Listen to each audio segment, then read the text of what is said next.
Welcome to the Undressed Podcast. Now we're in the middle of it. First time here at the Astana in this room, so I'm kind of excited about this. Also, because this topic, I hope, is going to create a little bit of controversy. Right, Ben? Why are you looking at me? Because you have a different opinion than some others here. I'm the controversial person in the room. We'll see about that. Let's start this way. Just go around in a circle and everyone just can introduce yourself, the name and what you want us to know about you. Okay. My name's Anne-Marie. I'm originally from the U.S. I've been in Bali for 6 years. I'm Ben. I'm from here. And I make YouTube videos. And I'm a chef. My name is Colleen Schell, and I run FabX, the Fabulous and Extraordinary Stories of Life, and I help people to powerfully tell their story from the stage. I'm Tara. I teach Tantra, and I've been in Bali for 3 years. I'm Christopher. I'm a film producer, and I've been in Bali for 4 days. My name's Erin Purdy. I am a human design specialist and coach and co-founder of the Human Design Lab, which is an online platform and community and mentorship space. And I've been in Bali for 2 years. It's so funny. Just because I asked, like, how long is everyone here in Bali for? Now everyone brought up, like, how long we're actually here. This is just small talk. Now it's part of the podcast. Great. Let's do it actually a little bit different. Who wants to get married? Me. Yes. Me, I'd like to get married. Okay. I think I do. You think you do? On the fence. Like, how do you make a decision if you want to get married or not? Well, you have to meet someone you want to marry, right? Sure. Yeah. I think since I've been young, I've assumed that I will hit a point in my life where I want to get married, but I have never actually physically felt that within myself yet. How about the rest? You want to get married? Yeah, I want to get married. Yeah. It's funny what you're saying about, like, you met someone and, like, you haven't felt like someone you wanted to marry. Mm-hmm. So for me, I felt that when I was in my 20s. I was with someone for 8 years. And so I knew I wanted to get married. I wanted to marry him. And we actually got engaged and then didn't get married because he always said he never wanted to get married. So, and then I kind of, like, I gave him an ultimatum, actually. And I was like, we're breaking up unless this becomes a marriage. And we ended up breaking up. So I think that having that trigger of, like, there's a person that I want to marry, for me, it's always been clear because I did have that experience coming from within of, like, I want to be a wife someday. I want to be a wife. I want to have a husband. I want to create a family. I want that experience for myself. What does it give you if you're a wife? What's the difference between being a wife and being a life partner, for example? I think that yeah, that's interesting because he wanted, we were totally partners and we did everything together. We split everything. We lived together. We were partners. But for me, it was like, I did want the ring and I wanted it to be official and I wanted to have a party and celebrate in front of all of my friends and family and, like, announce, because I think that when you do that, you're kind of welcoming in your community to support the relationship. If it's a declaration in front of people where you have a ceremony to consecrate the relationship, you are being seen and witnessed by your parents, by your siblings, by your friends, by all the people that you love. And I think that that helps to support the relationship because then the relationship is accountable to that. Because I think that having a relationship, it's like there's a third entity there when the relationship is created, and it's challenging. Relationships, partnerships between men and women are going to trigger you and are going to really push your edges. And so to have that support of, like, I can't just sneak out the back door. I have to actually, face these people or reach out to support. Like, I think that relationships are going to require support in order for them to succeed. So for me, having the marriage gave me, like, wanting to be married. It felt like, at that time, I don't know, I think it would give me a sense of security to feel like I was married. Like, he can't just leave. It would be more difficult for him to leave. But now I feel like, I think it's just, I want that. I want someone who wants me that much. I want someone who sees me as, like, an amazing person. And of course they want to marry me. So I don't know, it's almost like a self-esteem thing, like a self-worth thing. Like I'm worthy of this thing that I want. And if someone doesn't feel like that about me, then okay, maybe we're not the right match. Were you planning to have kids? I was not planning to have kids with him, but I wanted to have kids with him. And this was also something for him. He always said he didn't want kids, but he now has kids and he's married. But it's fine because we broke up over a decade ago, and like I would be a different person if I was with him. Like I think I had my journey with him. It was 8 years long. You know what I mean? And so now, like I've been all over the world and back a million times, and just grown and expanded in so many ways that I wouldn't have if I had stayed in that town and married him and had kids with him. So I don't regret anything or feel like anything was like wrong, but yeah, good question. Thanks. I don't really see much of a point of marriage without kids. I feel like it's like the whole point of getting married is to have a family. Interesting. I've been married twice. Yeah. And both times no children. Yeah. First time because my husband didn't want them.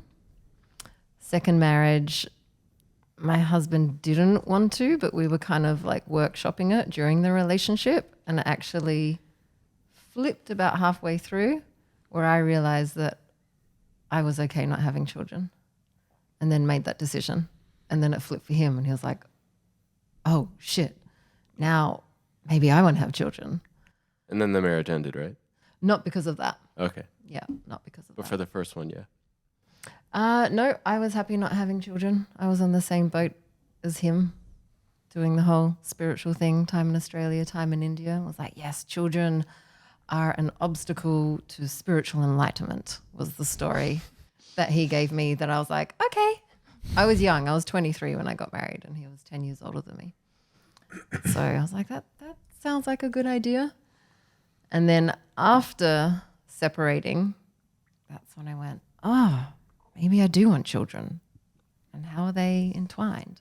But for me, they were two separate things. And how's it now?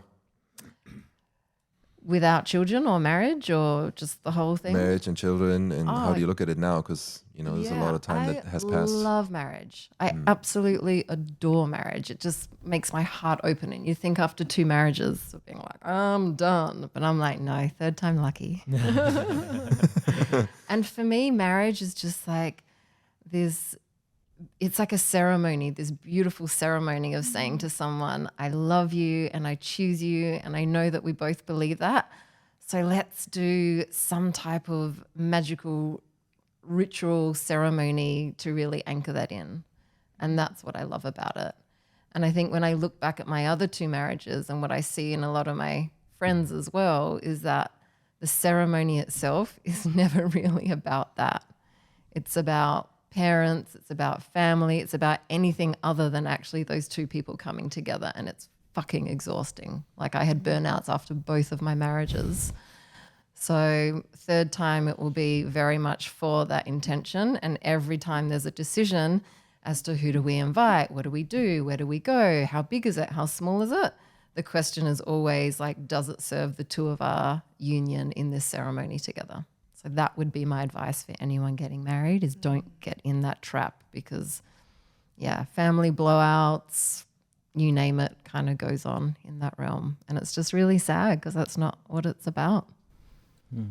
Yeah, I think there's something really beautiful about that commitment, and about sitting with someone and saying like, this is a sacred partnership. Like we are both individual people and we're going to come together to create something. And who knows how long that will last for, but it's almost like a commitment of every day I'm choosing you, and creating that like space around it. That commitment of a marriage allows you to have, again, safety and security to expand, I think, whether there are children or not. But I think so many people get trapped by the idea of marriage, right? We're all raised in certain societies where it becomes almost like a milestone, the same way you go to a school and you study and you do this and you do that, and it's just what you're supposed to do. And so I think it's so important to like take a step back and ask yourself, like, why am I desiring this marriage? Is it to please my parents? Is it to put on a show, a spectacle, a facade, whatever? Or is it truly for that like pure intention of love and unity and commitment. Why, if you have that love, that unity, that commitment, why do you need a piece of paper though? You don't always, I don't think. And that's when it becomes, subjective, I guess. And everyone is coming from different places with different viewpoints and experiences and whatnot. And if two people can come together and commit almost to that non-commitment of like, I don't need the papers, I don't need this, but like, I'm choosing you, fantastic, beautiful, great. But I do think, some people desire and crave that stability or that structure of something that is signed, sealed, delivered. And if that's good for them, awesome. I also think it can be a really good filter when almost like a value, right? When two people come together, and if someone really wants that the ring, the commitment of it, and someone else doesn't, then maybe that is a good sign that you want different things or you value different things. And I do believe everybody deserves to and can have their exact needs matched.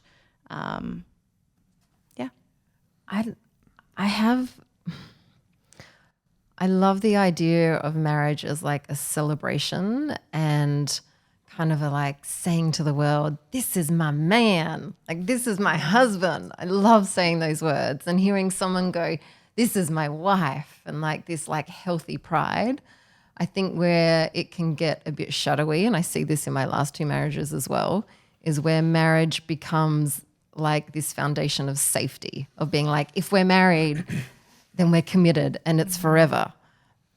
And, look at divorce rates, it's just not. And so I think the intention going into marriage is huge. And then if we just stopped and paused and was like, why are we doing this? Is it for the joy and the celebration? Or is it because then I feel like this is like locked in and I'm not going to lose love down the track? It's not as likely because it's harder to get out because we've like literally tied the knot. Yeah. Gosh, I to agree. the paper thing that you said, like I've seen the worst marriages of my life. My parents, every marriage I've ever seen in my life went to shit. Like every single one of them. But the most beautiful marriages, the best couples I've ever seen in my life were married to. And in the Bible, it says that they become one, and they really did. And it was really beautiful to see. And for me, marriage would be almost like a safety net, because if someone says, yeah, that's my girlfriend, it's like, yeah, but who's she going to be next month? Who's she going to be in 2 months? I can hit on her as much as I like. And like, sorry, I'm still in that age. But if she's married, it's like, okay, she's off limits. So if she has no ring, it's like free game, So. So I grew up in this, and Colleen knows this a little bit, I grew up in this fairy tale type childhood. I always say like I grew up in a house of harmony and just a love bubble. And obviously my parents were married, east of Germany, communism, whatnot. It was very common to be married. It was not a big deal. And they were pretty much married. They were together for 40 years and married for like, I don't know, 33 or whatever, before my father passed away. And even though I see this beautiful picture of like the way I was raised into this, and it was just pure harmony all the time, I never had the desire to actually be married, because I realized, and I don't even know if they would agree to this or not, but for me, it's like I see all this in this piece of paper. It's completely unnecessary. It has nothing to do with the actual love that you have for this other person. And then on top of it, what you do when you get married, this is at least how I look at it, right? And now we're going into you look at the relationship a little bit like a business. It's like, okay, now I'm getting married. Now I'm putting my relationship and the control of the relationship, the marriage, into government's hands. That doesn't make any sense to me. Why would you give the sovereignty of the two of you that go into union away to someone else to decide, like, no, you can't get divorced just now. You can't do anything. You first have to go a year and do this and that. It's like, that already is like a false concept, in my opinion, And therefore I find having a beautiful celebration, you can have that. You can still like, if that outside energy and source of like commitment and responsibility is important, like you can have that celebration. But do you need that piece of paper where the government all of a sudden takes over? That's very questionable. Can I ask you to make a case for it though? If I were to ask you, like, make a case for why it's a good idea to bring the government. Oh no, I can see that too, absolutely. Because people, if there is this piece of paper, then that basically means for some people, you are a little bit more committed, because it's not as easy to just like run away and walk away and whatnot. because there is this extra piece of obstacle all of a sudden in the way, right? So that might be good in some cases. But if you speak about true love and people who really go into union, why does this matter? Like the way how I grew up, it really doesn't, you know? Because it's fun. Yeah, but I can call you my wife, even though like on a piece of paper, you're not my wife. You know, that's just another claim, another label and whatnot. Like that doesn't make any And that's what we're difference. differentiating between is whether it's like official through government or Correct. whether you have a marriage ceremony Yeah. and you wear the ring and you say husband and wife, but it's not legal. Yeah. Yeah. And I do understand the element of like you have kids and you know you want to give that kid a little bit more for protection, or this, you know, if something happens to one of the parents and whatnot. I get that. Or if you're like are from different countries and it means like, well, for you in order to live here and make that easy, like, okay, let's get married because that gives you all of a sudden residency and whatnot. I get that too. It's not very romantic though. You know, it has nothing to do with like romance and love in that kind of regard, in my opinion. It's just like practicality. But Sash, do you think your kid would have been better off if you guys stuck together or no with your partner? I don't think I mean, this is a totally different conversation, right?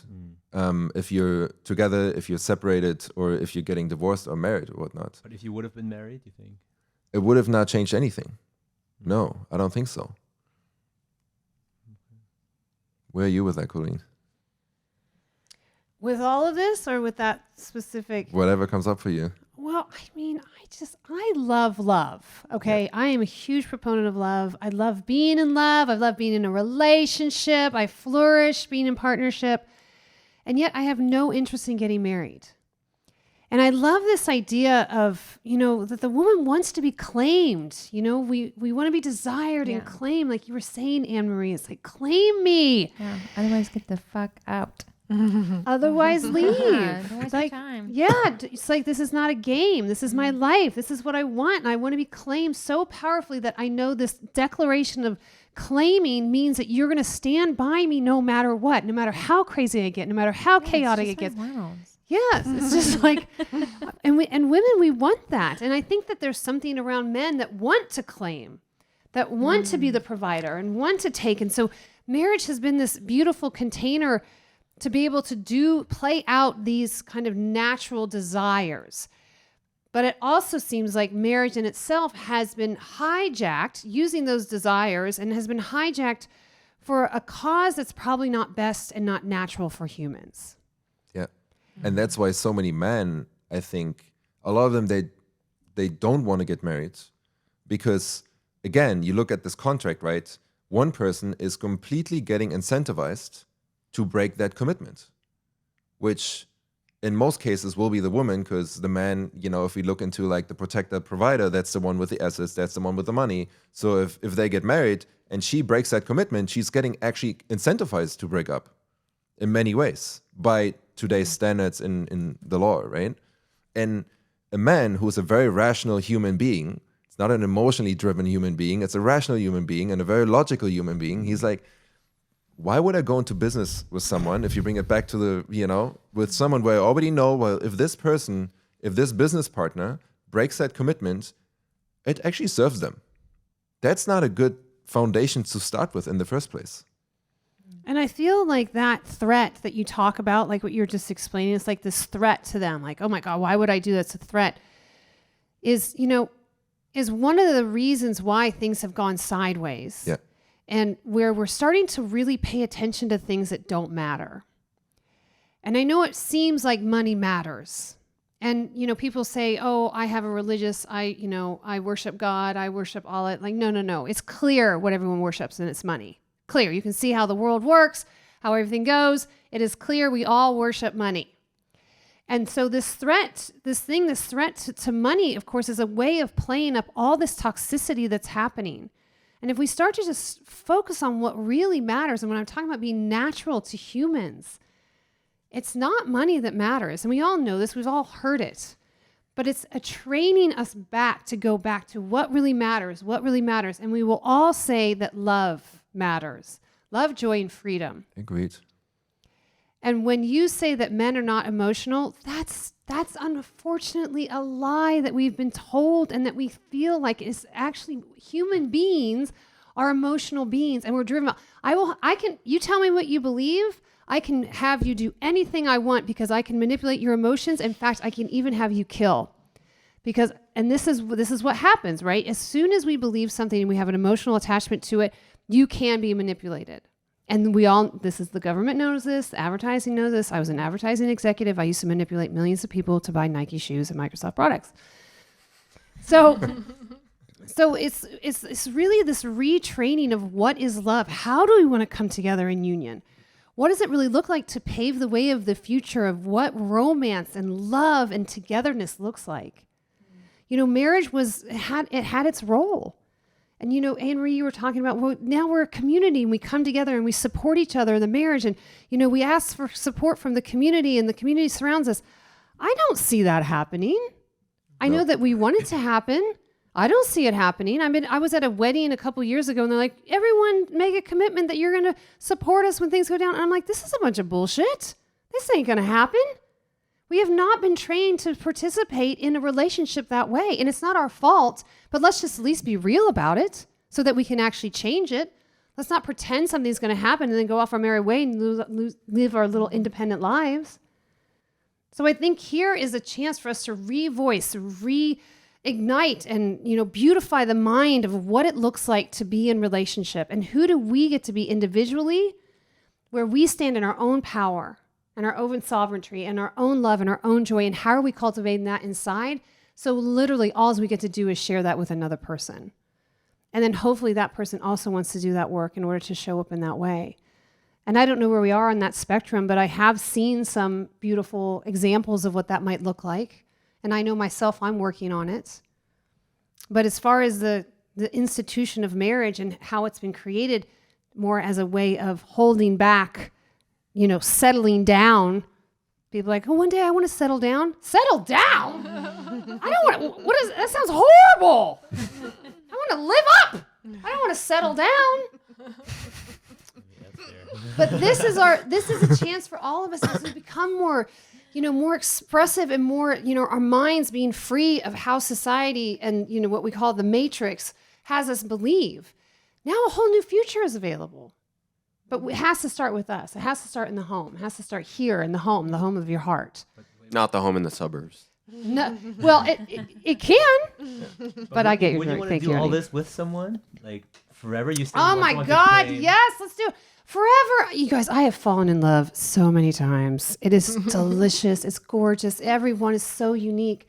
So I'm not attached to forever. And I love being in a relationship. I love who I get to be. I love what it pushes me up against. I love how I shift and change. I love how I love. And I even love the breakdowns because it shows me where I'm the asshole. And that's a gift. That is a gift when everyone's like, oh, look, you're kind of being an asshole there. I'm like, oh, yeah, okay. Because then I get to live a more free, a more loving life. So I'm not attached to it forever, but I love having partnership. I think the other interesting piece, I love it. I think the other interesting piece that I hear is like, well, a lot of women, they want marriage for the safety and the security, you know? Yet women are the ones, I think it's like 80% or whatever, all the divorce rates are initiated by women. Wow, So, I didn't know that. yeah, in America, right? So I don't know how it's like anywhere else in the world, but in America, 80% of all the divorces that are initiated are by women. You know, so, and that makes sense because they're getting incentivized to get out of it. They're actually the ones that's like, well, really going through this, you could argue now, and obviously we don't know all the individual cases and whatnot, you could argue it's like, do they even want that? Are we really going through this together? These tough times and like, you know, the good and the bad or whatnot? Or as soon as something goes a little bit bad, it's like, you know what, I'm out of here because that idea of worshipping money is so much bigger rather than dealing with those struggles that I have with my husband right now. It could be. There has been some qualitative research that says the reason why men don't ask for divorce is because they feel like they're a failure, so they rather stick it through than fail. Yeah. So I don't know what holds more weight or the reason why, but I have heard that I men believe don't that. want to fail. For sure. And so they will stick with it because they're like, okay, I'm just going to do this. I'm just going to do this.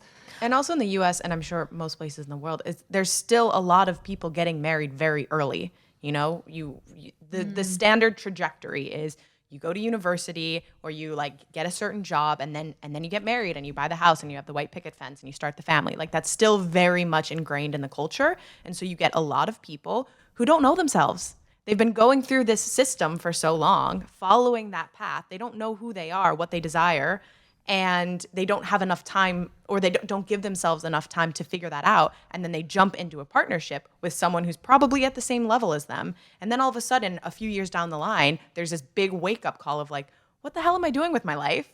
And yeah, maybe it's the women who are the ones who initiate the divorce because, like you said, the men are probably the ones who are like, well, I've already committed to this and I want to be true to my word and I don't want to be a failure, so I'm going to stay in it.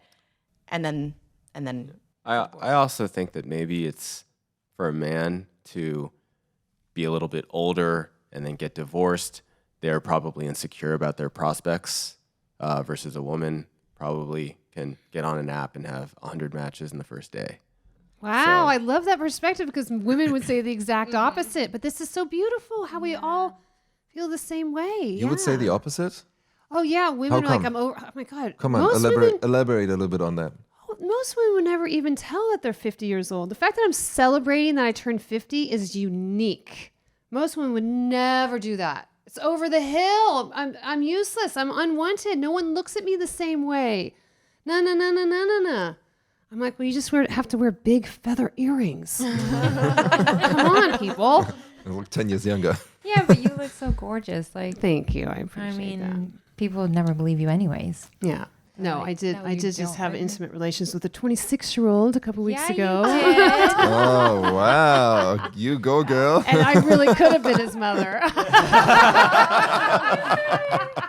Now let's reverse those genders and see if we're still laughing, right? Yeah, I'm okay with it, you guys. I really am. The biggest thing is, and just going back to Good points. just going back to this idea that why women leave. I don't know why women leave. Yeah, I don't think it's because they think they're going to get money. I don't think so either. But could it possibly be, and I've just been contemplating this myself recently, I feel like men seem to be relatively more content than women. Yeah, And that women in relationship tend to have more needs than men. And I don't know if that's because the feminine in men isn't yet fully expressed, so they're not aware of all their needs and then they're not communicating their needs, or whether it's just because relationship is one of the highest values for the feminine and purpose and freedom is one of the highest values for men. So they've got their purpose going on and they've got their separate lives going on, but women tend to revolve and invest their lives more around relationship. So if their needs aren't met, then it's like that's their everything and they don't want to spend a whole life being unhappy, so they leave. But then all they will find is the same thing. There's another man still with the same purpose and the same value and the same priorities and whatnot. So that's not going to change. Well, there's two options there. One is that they just chose someone, like you were saying, at a young age where they've grown and evolved and there's not actually a natural resonance between the two. And they're like, oh, shit, got that one wrong. That's what I did in my 2 marriages. After 3 months, the signs were there that we were not compatible. I did not listen. When did you get, after 3 months before you got married, like in the very beginning? 3 months into the relationship. Okay. Okay. Yeah. Yeah. And the signs were there. And now at 45, I'm like, okay, I'm listening to those signs and I'm getting them earlier now. And I didn't listen. I was like, no, I'm committed. This is my man. I'm going to do the work. Just keep doing the work. Keep doing the inner work. And then finally it was like, far out. We're incompatible. In the sex center, in the heart center, and in what our values are. And if all three are out, you're kind of fucked. So I think that's one thing, is incompatibility. And then, yeah, I think possibly, the other part is whether you can grow together or not, and how that works for the two of you. And do we want to spend a lifetime with someone who we're not in joy and resonance with? I think it depends how quickly you bail and how much you have these types of conversations and get really real. This is what I want. What do you want? What makes you happy? Is there a path forward? This is really good because, like, from what we discussed before, there's a big difference between men and women, right? Women is like, well, is this really what I want if I'm not happy, if I'm not getting my needs and whatnot fulfilled? And then if that's a clear no, the woman is like, okay, I'm out of here. What we heard before is like, if that happens with a man, it's like, no, I committed to this. I have an integrity. We like went into this like marriage commitment with each other. We're going to go through this together. So they're not walking away from But from do that they thing. say that? Because I can imagine that the women who are walking away, it's because the man's going, no, I can't meet your need and I'm not willing to work on it. Otherwise, wouldn't she stay and keep working on it? I don't know.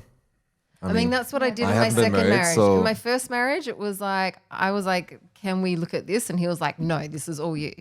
So it was great training for like looking at your own shit, looking at my own shit, but it was completely unbalanced and unhealthy. Of course. Second marriage, we're both like, yeah, we're looking at this. But then we just didn't want to sit down and go, hey, we're just two different people going on very different trajectories and we're never going to find common ground because we both have completely different needs and personalities. So I think both, you can still be committed and be in the relationship. And like I think I heard you say earlier, you can be in a long-term relationship and still be miserable. Yeah, you can. Yeah. Have you guys ever had someone you could spend forever with, or you could imagine spending forever with? Yes. What happened? He wasn't happy. Yeah, so he wasn't being himself in the relationship. So actually, I don't even know if I could have been with him because apparently he wasn't him in the relationship. So I don't know. But yeah, no, definitely. A couple men that I've been with, I'm like, oh yeah, we could do this forever. I could be in this forever. It was so fun and laughter and play and expansiveness and adventure. So amazing. Yeah. Yeah, me too. You met someone, you know someone. Yeah, my last girlfriend. Didn't work out. No, long distance was too hard for her. So, Yeah. say la vie. Yeah. So here's an interesting fun fact. I kind of always was under this impression like I don't want to get married, and I'm still at that, for these obvious reasons that I kind of mentioned. However, I always knew what kind of celebration, what kind of wedding I would like to see for myself, right? Do you guys does anyone else, I mean, you had 2 weddings, I guess. Very different weddings. Who else thought about this? Like, are all the women like, okay, like I have this idea of what kind of wedding I want and, Yeah. Come on. What does that look like? On the beach. Okay. Yeah, just like something really simple. But I agree with you that I don't want to get the government involved. I don't feel like my marriage needs to be legal, but I still want to be someone's wife. Yeah. And I think that we're evolved enough now that we've done enough work on ourselves, and anybody I'm going to be dating is going to be someone who, we can make up our own agreements about how we want our marriage to be. So I don't actually disagree with you so much about like having the marriage be something that's like signed and sealed with the government, unless there's like we're from different countries and there's children and there's passports involved. Otherwise, I don't feel I need like a legal paper. Okay, so say you get your non-government involved wedding, Yes. and then you guys want to get divorced. Are you going to ritualize the divorce, or are you just going to say, I'm never going to get divorced. "But if you were"? No, I'm never getting divorced. Okay, Yeah, but if you were, the conscious uncoupling. Yeah, conscious uncoupling. uncoupling happens a lot nowadays. Yeah. I mean, Yeah. in the conscious community, where you would come together and, create it the same way you would create the marriage, the wedding, and this, the sacred union might be a better way of saying it, just to distinguish it from marriage, because marriage feels like it's collapsed with the government. Why do you ask that question? Oh, just because I think I think it would just be meaningless to have a ritual, but then if you can break it up and there isn't some kind of effort that's put into it, then there's just no meaning, in my opinion. And it's funny that you say you imagine a wedding even though you never want to be married. I think just as human beings, we assign value to ritual and tradition and culture. And, you know, a world without marriage would be like one less fun thing for us to all do with our family and loved ones. Yeah. I've never been able to picture mine ever since I was a kid.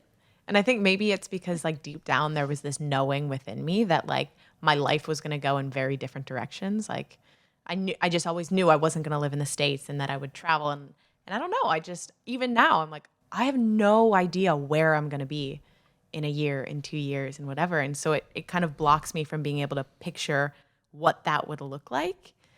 But I guess I've always wanted and known that I would have like a pretty banging party. I'm very gifted at bringing good people together and having a good time. So that'll happen in some capacity, but I've never been able to like visualize it.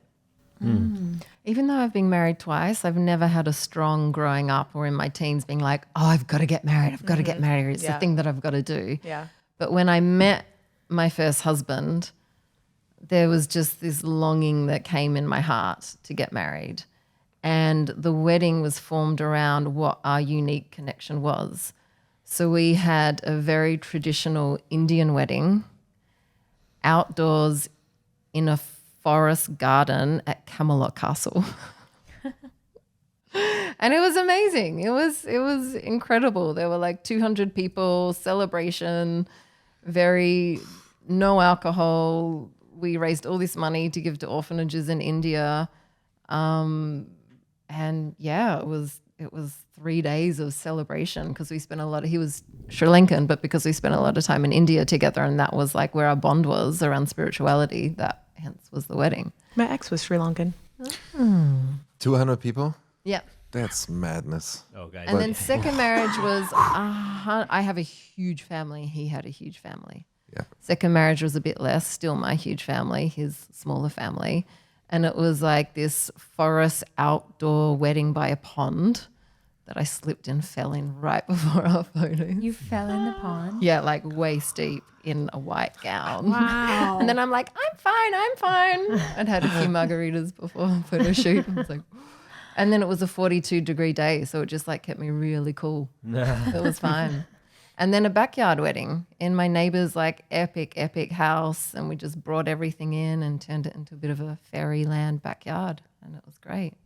So I think it depends on the person that you're with, and now it's like, you know, I'd want something very intimate and where it really is a ceremony.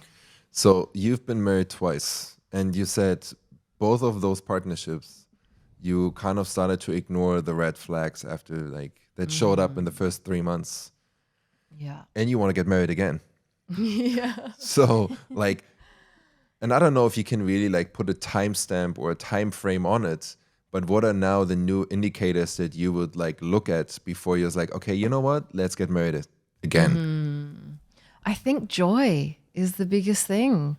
Is like, But you can have a lot of joy, specifically in the honeymoon phase, you know, like over the first, I don't know, ideally first year, you might have a really good, joyful time with your partnership. So for is me, that it's enough always time to happened- like For me, okay, let's every get married? relationship that I've ever been in has been in the first 6 months. get married? Okay, well, I don't know. that I've started to notice and gone, oh, I'm not sure. And then at the 6 month stage, there's been like a re-look at the relationship. And then at the 1 year stage, if it's those incompatibilities are still there, then I probably won't continue if there doesn't look like there's a possibility for expansion for the two of us to keep evolving through that. Whereas I was 23 when I first got married and was just, you know, just very, very naive and very innocent. Yeah. And a lot of it was around safety. And I think this is possibly another reason why women leave more than men is, I think this is the second reason that I kind of alluded to, was that it's like women invest so much time in a relationship compared to men, again, because of our values. But I just wonder if women were also working with their masculine and really equally focusing their energy on purpose and mission and their freedom, that maybe all of the expectations that they put on the relationship wouldn't be impacted as much. And then if the man's doing his work with his feminine, then it's like those energies are more in harmony. And so with women who are kind of like, my needs aren't being met, well, how does that look like when they're self-resourcing more from the rest of their life that I think men can often do a better job of than women because of our natures. And so again, it's that like we look at sacred union, but then that inner union piece kind of within us that I think has a big role to play in relationship and in marriage-relationship breakdown. So it'd be great if when we did get married legally, there was some type of kind of, education around all this stuff, but it's not. It's like, hey, have kids and get married. And there's no type of education around that. Understandably, because there's so many different schools of thought around that, but we just got to figure it out ourselves. Can I add one more point to the second one? Because there's this narrative out there, and I don't know if I really subscribe to this, but I can see why this narrative exists, which is a lot of women, they, over the last, 50 years, became very empowered, right? They make their own money, they're sovereign human beings, they don't need in that regard a man, so they're way more safe. Now what happens, specifically also because of the education changed a lot over the last 100 years or whatever, that a lot of women now have outgrown men in many ways. They make more money, so all of a sudden you're ending up in a situation where women are also not attracted to their men anymore because these balances are a little bit out of balance right now, the power dynamics and who contributes how much to, the relationship financially, for example, is it's not the same anymore from what we had 100 years ago. So now apparently a lot of women, they're also leaving marriages because they just want a man that is in some way still superior financially, and in other ways because they want a leader at the end of the day. So you can step more into your feminine. Well, what I think you're pointing to here that is interesting to me is the idea, this is going to be so un-PC, the idea that there's two camps, the awakened and the unawakened. And so who you're talking about are the unawakened, correct, where they are being driven by their emotions and their hormones and their programming and their understanding of life through other people's eyes and experiences and what they've been taught, as opposed to the awakened who realizes, oh, I've been programmed to think a very specific way. I don't have to think that way. I can actually cultivate my own mind. And so the two distinct things is that's why it's so important if we want to create this new experience in the world, the only thing we need to do and work on is awaken ourselves. And then hopefully be a participant in the awakening of others, which is such a privilege to participate in someone else's awakening. And when we talk about the masculine and the feminine in each of us, and how can we cultivate it to create balance so that we're coming together in a beautiful type where we're in our relationship mode, but also in our purpose mode, where we want to do both of those things, cultivate both of those things, and we're not too heavily weighted on one where the other one is lacking, and then we're looking for something outside of ourselves to bring that in. Because then it just goes wonky. So the idea that, all these stories that we hear where women want this and men want this and women want this, and we can generalize that way, but specifically generalizing that way, knowing that they're not at choice. They don't know. Most of us, I don't know why I choose sometimes. And I pretend that I have freedom of choice and I have free will and I have sovereignty. And I'm like, no, I'm just running out a program that I've been taught when I was young or heard and believed. And that's where I think that we can start cracking the nut into creating this world where the frequency of love and freedom is actually thriving instead of pretending that love and freedom is attainable outside of ourselves. Deep. Yeah, beautiful. You're welcome. I want to speak to what you said about the polarities and the inner man, inner woman, and also what you were bringing in there, because I think that I've become hyper independent, and so there's not really any room for a man in my life.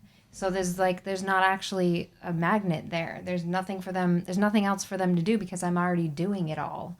So I kind of tend to disagree with what you're saying in a way, because it's I think we need to meet our need for relationship with other friendships. So it's like with our female friends and with our plants and our gardens and our projects, like meet that need for relationship, not just from the man, but also there has to be he has to have a purpose for being in your life. Otherwise he won't be attracted to being there. Question to all the ladies. Do you want a man that is, I mean, yes, one, on his purpose, and two, in terms of financial income and these like very materialistic type things, right? That are important when you have family, that they're making equally or more, or could it also be less? No, I want it to be more. You want it to be more? Yeah. More? No, I don't care. I don't care if he's on his purpose. I don't care how much money he makes. I just don't care because I don't need to care. Because I don't need him to be that for me to feel safe. If anything, I want him out there thriving, feeling alive, experimenting with life, being willing to be open, getting in the arena, getting dirt on his face, skinning his knees, getting back up and being like, okay, let's try again. All right, let's go. Like someone who's alive and expressive. Like that kind of thing. And it doesn't mean he has to be on purpose, and it doesn't mean he has to make money. I don't care. You're so lucky. It's more of the energetics. That's beautiful. But this is what adds to my life. This is what has me, because when I have that, it's like, it's such a, and of course, to make love and to feel expressive in the bed and to have that sensuality, like that's what adds to my life. That's what has me feel like, oh, I'm provided for.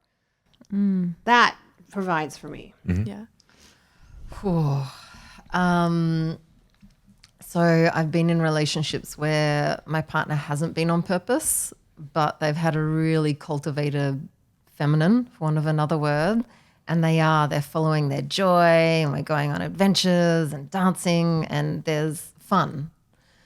But it's definitely impacted the polarity, and it's not, and I'm not sure, but I don't feel like it's predominantly to do with the money. I feel like it's to do with the energy of someone who's just kicking back, doesn't have much excitement or like, oh, I'm going to do this, and that claimer and penetrative energy. I think that for me really affects polarity. But then when it's the opposite and my partner's like fully on purpose and that's his thing and that's what he's doing and that's the predominance of his energy, then I find that the feminine isn't quite as cultivated. And so there's not a lot of fun and play and adventure and exploration. And that's what my feminine needs. So it needs both. For me, I need both. And what that looks like and how successful he is, it's more of an energy that he's holding as opposed to dollars in the bank. I agree 100%. Like I'm physically attracted to, again, men who have a purpose of some sort, and just that they have a direction and they are like taking their energy and they are pouring it into something that lights them up. And that is attractive to me. Whereas if someone is, or a man is unsure about what direction they want to go and they don't want to commit to things and don't want to, like have that stability within themselves, like that doesn't do it for me. But it's an energy thing. It's not like a monetary value. It's energy. I think it's also success. Like if they keep going and they're failing, then that's a bit tough, and that creates an energy. And then if they don't have the ability then to pivot, if they aren't seeing success, or they're just like throwing balls at a wall and like they're not sticking, and they can't, and they won't get out of that, and they're not willing to kind of like step into fear and unknown and like pivot. It's a nah for me. I'm curious how the men feel hearing this, like, because I feel like I think I would have to provide for my female forever. Like I saw too much of when my dad left us when we were 6, my mom and I were fucked. Like we had nothing going for us. We had to figure out how to get on with life. And I think I have this innate urge to provide. I think, I've been on a spiritual quest for my entire life of purpose and what I want to do in life. And at some point it just came to me where I thought, I just want to provide for the people that I really care about and I love. And for me, it was I would never on a date, I would never let a girl pay for anything ever. And if I was in a relationship, I would never want them to have to be in the position. That's just because I saw it's within my culture as well. So I grew up super Christian, and that's also one of the ways I believe that marriage is one of the strongest bonds you can form. And that's why my opinion has not pivoted away from that. I do want to get married. I want to be one with one person, and I want to build something incredible with that person, and, you know, build an empire together. And I want someone I can really trust, and I want to make as much money as possible to ensure the safety of not only her generation, but our future generation. And so that's why my stance on that is very clear. I want to be a provider, and I think that's really, really important to me. Yeah, absolutely. I think as a man, I have a basic need to feel that I'm providing value to my partner. And if I feel like I'm not doing anything for her, then I would probably take a hit with my self-esteem. I don't know how important it is that I'm making more money than my partner, but I guess the fact that women feel the need to be making more today, I think it just speaks to some of the greater stuff, because this whole conversation we're having about marriage and relationships, it's not in a vacuum, everything's connected. And so we're just in a very individualistic time where it feels like everybody just needs to bootstrap themselves and figure things out as you know, the economy gets tougher and tougher. It just feels like everybody just needs to be bringing something home. And I think that's really sad, because I would be happy to have my wife just, you know, take care of the kids or do communal projects that don't have a lot of monetary value to the market. Yeah, if that makes any sense.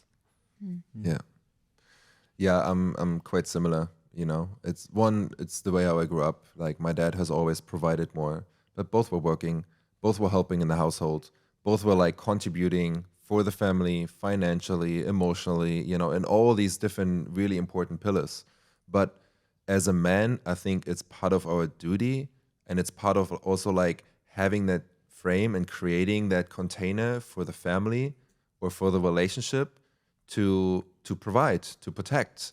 And the financial success, to a certain degree, is just like, is a result of that, you know, because it comes with these certain values of like integrity, and it comes with respect, and it comes with commitment, and it comes with like determination to like go through these things and don't allow ourselves to be pushed away by certain emotions, like, oh, I don't really like doing this, or I don't really like doing that, or like, you know, I don't feel good about myself. So, you know, that just doesn't exist. And like, if you're an integrated version of the masculine, then like, you got to go through this, and those emotions, they just have to be pushed away in those moments in order to protect and provide and take care of your family and your partner and, you know, your kids. And I think that's essential. And that also allows the woman to step more into her feminine, to play these roles that are very important for the family dynamic as well, you know, which doesn't mean I don't want her to do whatever she desires to do in her personal life, you know, outside of family. You know, it's amazing if she has a purpose as well. It's amazing if she can take these nurturing, caring, very beautiful elements that all of you women carry outside of the family and bring it to the world in whatever kind of capacity, you know? And it just brings, it's like this idea, what I always say is like, you know, we need different energy sources in our relationship. For a man, okay, that might be the job. That might be his boys and the brotherhood. That might be sports. That might be like family. But it needs to be the same for the woman. If it's just a family, then I think something is missing. She needs to have these different energy sources as well, because if something happens and one of these sources goes away for whatever kind of reasons, temporarily or like forever, like, you're fucked. So you need to have other elements and situations in your life where you can like still recharge yourself outside of the family dynamic. So can I ask the women, who have you been in relationship with men where they've been the provider? Yeah. No. Yeah, it was amazing. Loved every second of that. And it was just, for me, it was just one thing. Like, it was there. I didn't have to think about it. I didn't have to worry about it. It was just this pillar of, I'm taken care of. And it allowed me to relax into myself more And I went through so much growth and transformation through that relationship as a result, because I had that pillar there. I had that stability. I had that like that hand, you know, behind my back, and I knew that it would be there. And that was beautiful. You're welcome.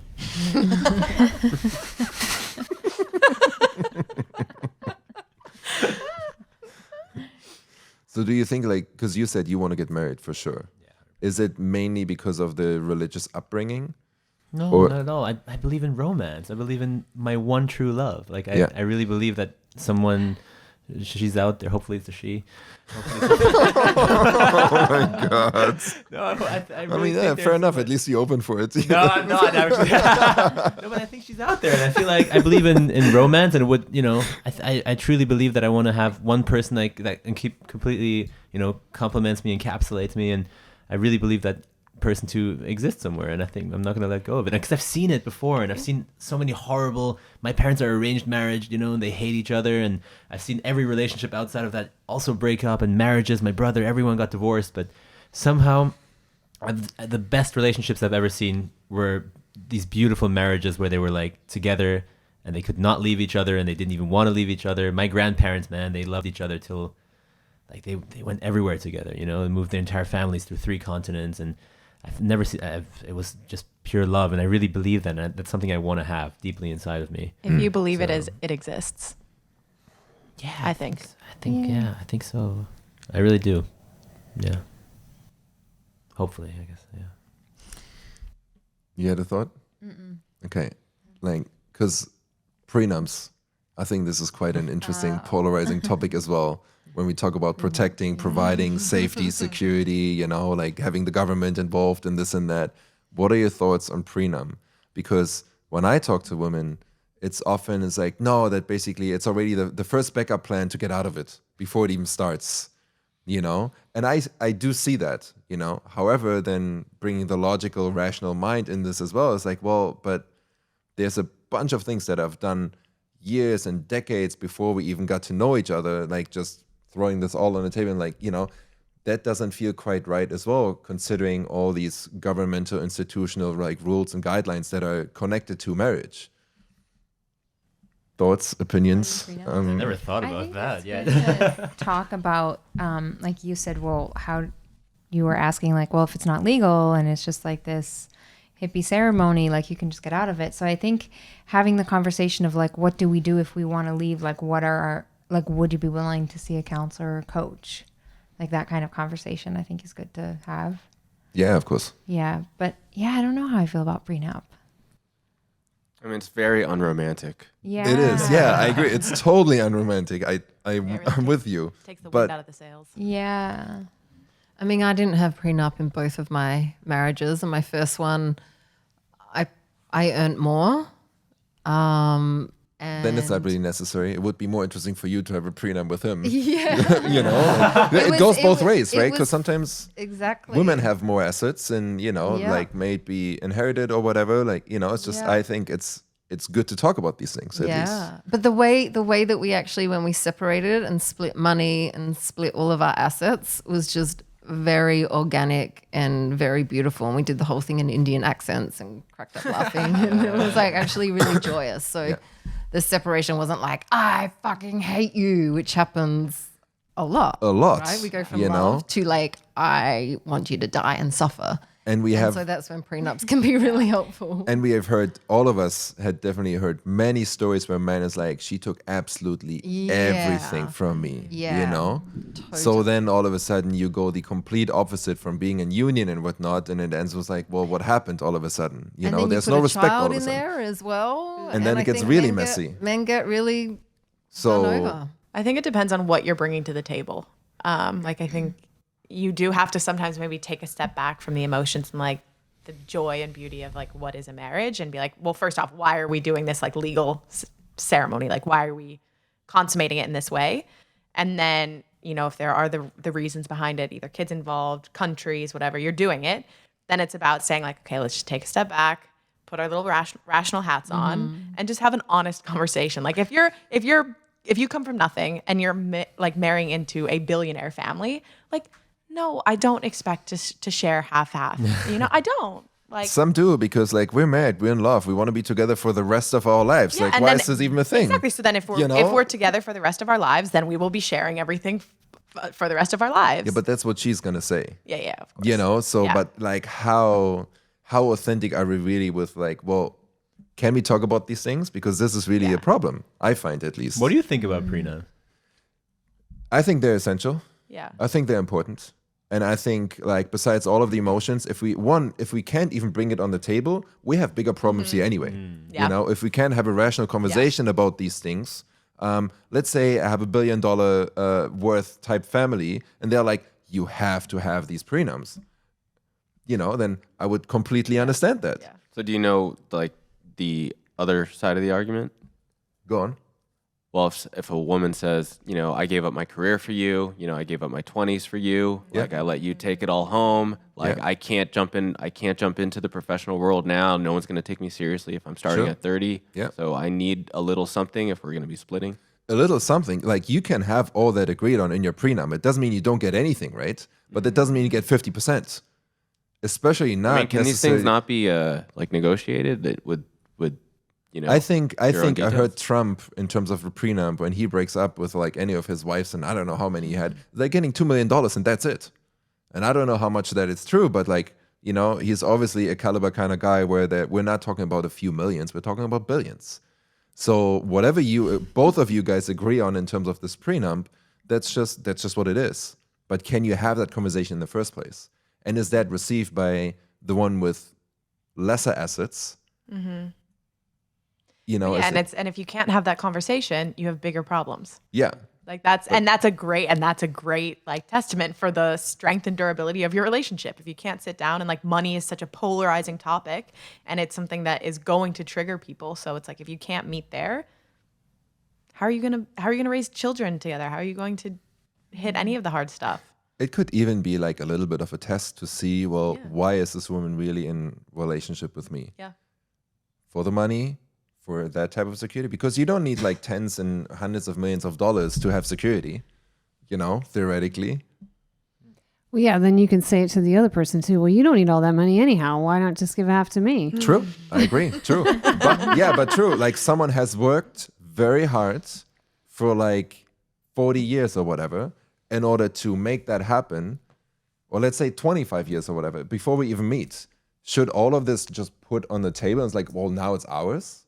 Do you think that's fair? No, and I wouldn't want to take that from someone I love, even if there was a messy ending to it Yeah, or whatever. But it's like, I wouldn't want to. I mean, that's me personally. And there are plenty of people who don't feel that way, and are that's the coming thing, from right? a different like consciousness level. But I wouldn't want to just, it would feel like stealing. I would like what's rightfully mine. Like if, for example, I gave up a career and chose, like decisions were made for this relationship that affected, me and my professional life, then yeah, I would want to be compensated for that. And like, ideally I would be able to sit down and have a conversation about that in advance. So what would that look like? You're 35, you have a 3-year-old kid, Yeah. you gave up your career, which you don't really have to. You just like, for a couple of years, you don't work, but you can still work. It's not like you have to just lay back and still. And, So it wasn't like an expectation, like I chose just not to work. Is that? Potentially. Okay. I mean, it's a question, right? Like Right. where does it go, and like what's a fair amount if we want to go down this road? The challenge is that because we're all speaking in generalities, of course, to have this conversation. Yeah, of course we have to. But you got to get that the expectations on women to not only run the household and have the domestication of the household work and the kids and the family work, and then go out and have a job. So by saying that it's choice, like, oh, well, you could have worked. Like, you just got to be careful about how flippant you say that. Because what has happened right now is, though, I'm not Most saying women that have to work, because the just for the kids record, are- right? Most women have to work. They have kids and they still have to go to work after a couple years or whatever, like, Yes, because So- they have to have a double income. Exactly. Because society is Exactly. fucked. So if now you have this very wealthy husband who gives you this opportunity, you don't have to work, but you could still also choose to work unless there's this very clear agreement. It's like, you don't need to work. Here's your nannies. Here's all this, and just stay at home. Obviously, that this all needs to be a little bit considered, I think. Well, I'm also thinking, are you talking about the 1% of the world right now? Is That's that a- what you're talking about? 'Cause I'm it just sounds throwing like you're out talking something about we the all 1%. need to discuss. Well, I think the 1%ers need to discuss this. I don't know about all of us. I mean, I think there. Well, I would say that the rest of us do because, you know, if you don't have it really clear cut, then you're inviting lawyers into the situation, and then everyone loses a little bit more, right? Well, yes, and there are blanket laws about how it goes. And in California I think it's 50-50, but I don't think anywhere else in the states it is that, but I'm not sure. Germany, it's 50-50, Yeah. you know? Yeah. But I think that, when we go, again, it's like this heated conversation around this money and this coveting these things and these material things, and we need them, and who gets it and who doesn't get it. It's like we're fucked. We're fucked.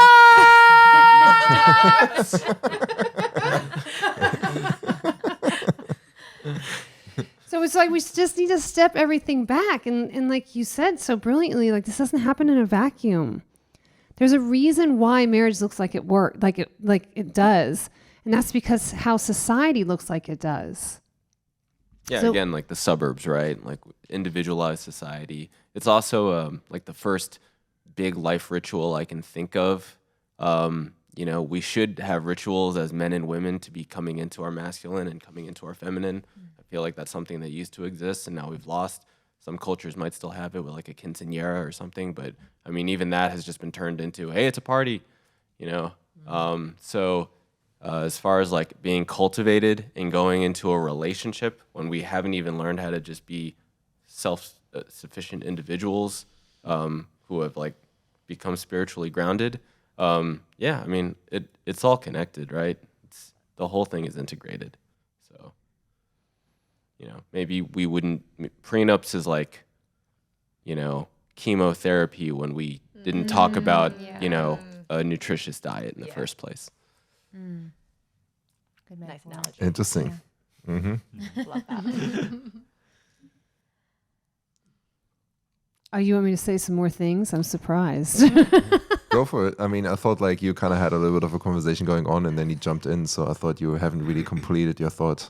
No, I think what you're saying is beautiful, and it's looking at, okay, how do we actually cultivate? When we talk about marriage, of course, kids are a lot about that, and so how are we cultivating the new generation so that they don't have to go through the same turmoil that we went through? We've been going up the mountain, we've hacked through the jungle, we have a pathway up, and hopefully part of that is just us, not our conditioning or programming. Doing part of it is us going out and having our own hero's journey. And how are we bringing that back to our kids so the next generation can flourish and create what we all desire, which is what most people call the new earth, but I'm more the new humanity. The earth doesn't need to be new. The earth is pretty kick-ass.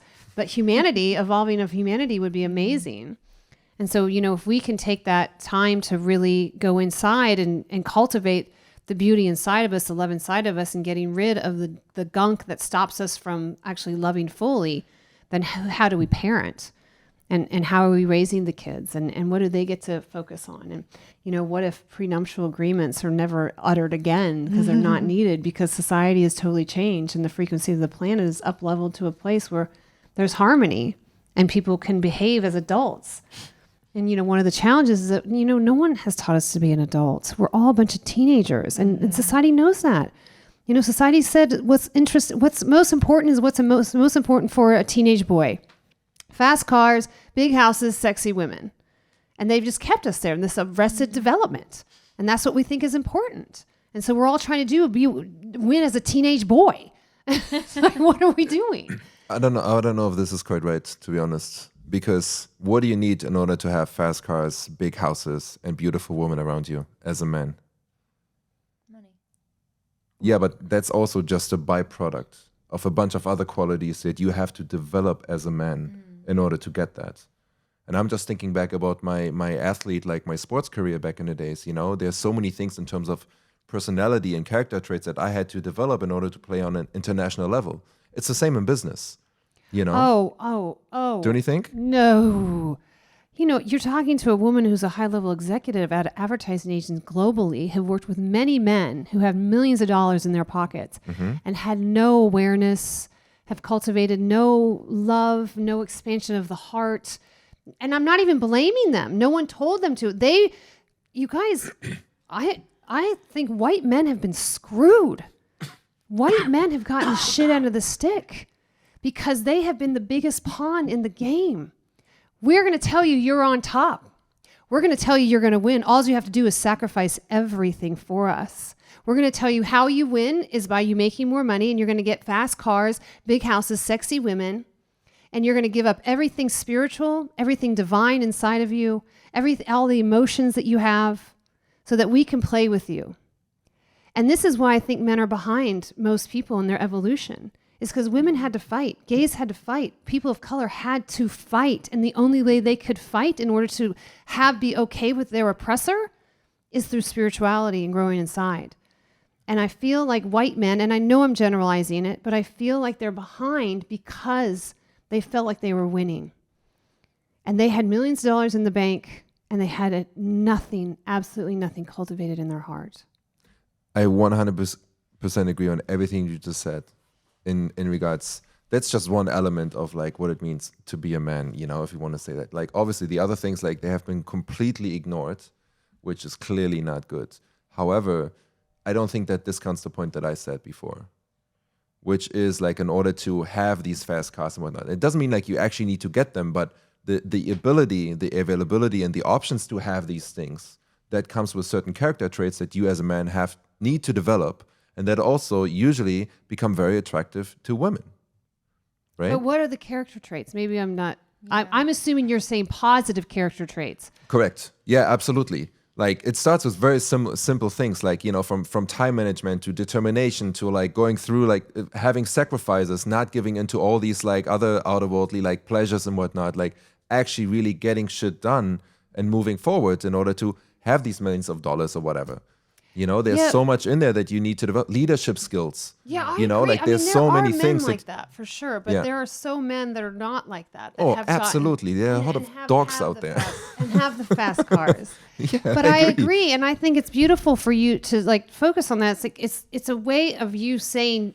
It sounds like what you're saying, Sasha, is this is a way of me measuring my evolution. If I have the money in the bank that I can afford a beautiful car that I love, I know that I'm growing in such a way that I'm able to cultivate that abundance, that way of being a man in the world. And I think that's gorgeous. And I think that measuring stick is beautiful, but I think it's unique to you or unique to very specific people. I think that most people get the fast car because they want to impress the Joneses, not Correct. Because and you're that's like, terrible. okay. That's the wrong way. Yeah. I agree on that too. Yeah. Okay, cool that we clarified And I do that. think that's more of there's more of that viewpoint of it. Because that's a narrative that's been pushed in society. Yeah. And it's a lot of people who haven't, again, looked at their own shit. Yeah, and correct.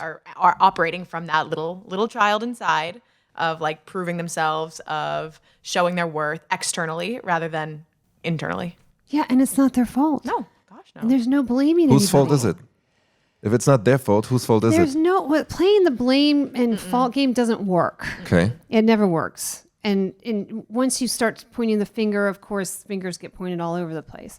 It's not really anyone's fault, but what's great about it is when you have the opportunity for someone to cross your path where they give you are responsible.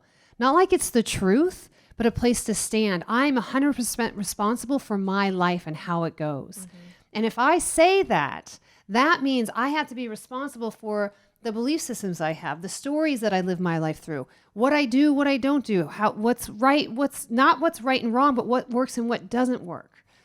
And now all of a sudden, you know, people are now being able to see how to live life in a different way that's more natural way of navigating this planet and being with nature and looking how nature evolves and grows and works together. And we're learning more and more about how nature communicates to each other. It's so profound. And there's so much that we get to learn. But unfortunately, capitalism, I say that, you know, humans are not mature enough to be in a capitalistic society. We're just not, that's what it seems like. We just turn into weirdos. Total weirdos. And it's bizarre. So instead of cultivating love and being like, you know, wanting to really see a monogamous relationship as your most profound spiritual practice, because that's what's available in a monogamous relationship. Other relationships too, but I'm in monogamy. That's what I enjoy. And I can see that as my most spiritual practice. And how am I rubbing up against that so that I grow and learn and expand myself and who I am in my frequency of love? So that when I leave a space, all there is left is love there. Like, that's the commitment. And with people that I'm around. But that's my commitment, and I think that once we get there, there's a whole other conversation that gets to have that is more inside of, like I said, love and freedom.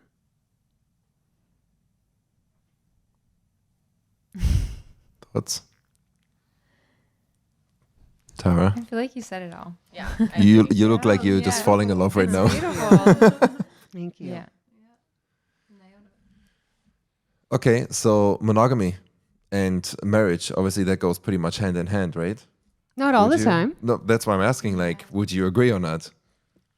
Because for you, and you don't even really want to get married, but like, okay, monogamous thing. Monogamy. I think that there's room for other partners, like years down. A lot of my friends that have been married for a long time, like after like even 10 or 20 years, they kind of have like they just sort of, I don't know, they have like a healthy relationship to their sexuality and to each other, where they're like, one of my friends, she's just like, I wouldn't care if my husband had a girlfriend right now. Like, it's like, I think after a certain amount of years, there's like that bond where there's that room for that bond to be, so close and strong between the husband and wife, that if one or the other of them meets someone else where they feel a connection and they want to experience like a sexual, intimate, like a physical interaction, like it doesn't break that bond. So I think there is there's like that room for, like a gray area. What do you think builds and creates that bond? Just time or? Yeah, the people that are popping in my head, it's like time. They've been together for a really long time, and they're just like, they're so, like what you said, like merged as one. Mm-hmm. Like they're so, when I see them, they're just like one, and they're living their lives together, and they're creating their lives together. And so like one or the other of them having another partner doesn't threaten that. Yeah, it's almost like you really, not master, but you really first focus on your individual energy, right? Yeah. You get that right. Then you can come into partnership where this third entity comes along. And then you really work and you commit to that and you build that and you grow that through communication and boundaries and like all of these things over time, right? And then from there, you can almost like separate into like a more transient dynamic because you have that pillar. Mm-hmm. But it requires like going separate, together, and then to like a new format. Yeah. I think that early in the relationship, having like polyamory is more of like a distraction sometimes, or an avoidance of intimacy. Agreed. And it's like a way of escaping Yep. the difficulty in a relationship. But over time, I think there's room for it.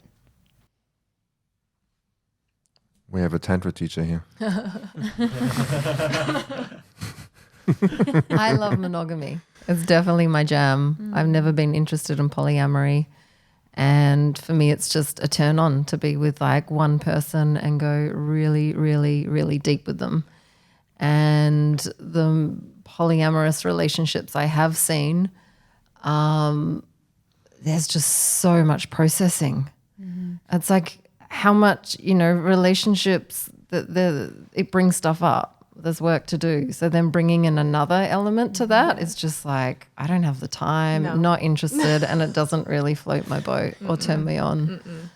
So, but I also hear what you're saying but I've never got there in my relationships. So even though I've had a 10-year marriage and a 7-year marriage, it's like, there's no part of me that's been open or interested in exploring. Mm-hmm. And how about him?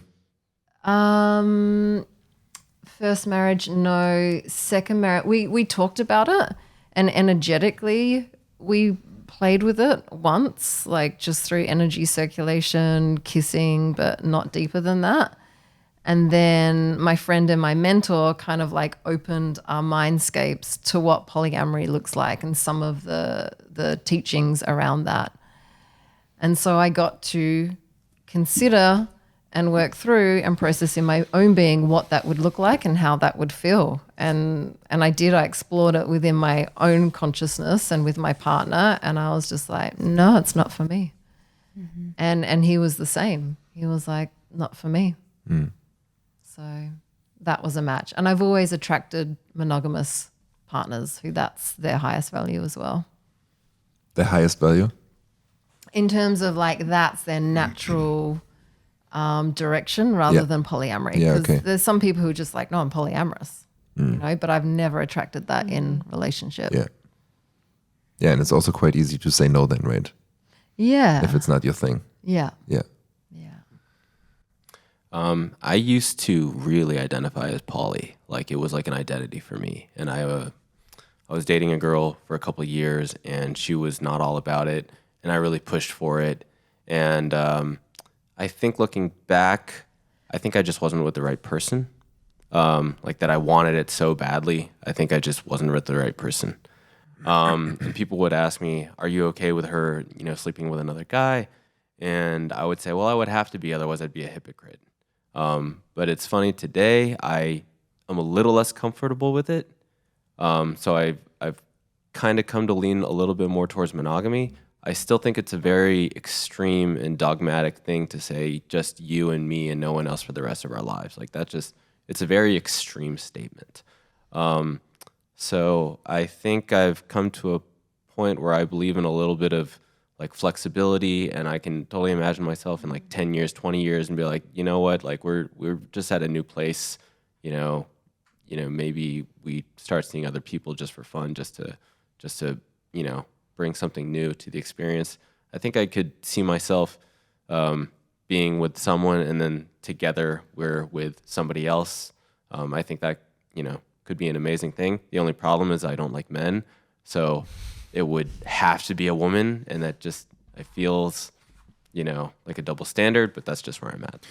I think, okay, this is really good. Thank you that you bring this up, because double standards is like, we have double standards everywhere, all the time.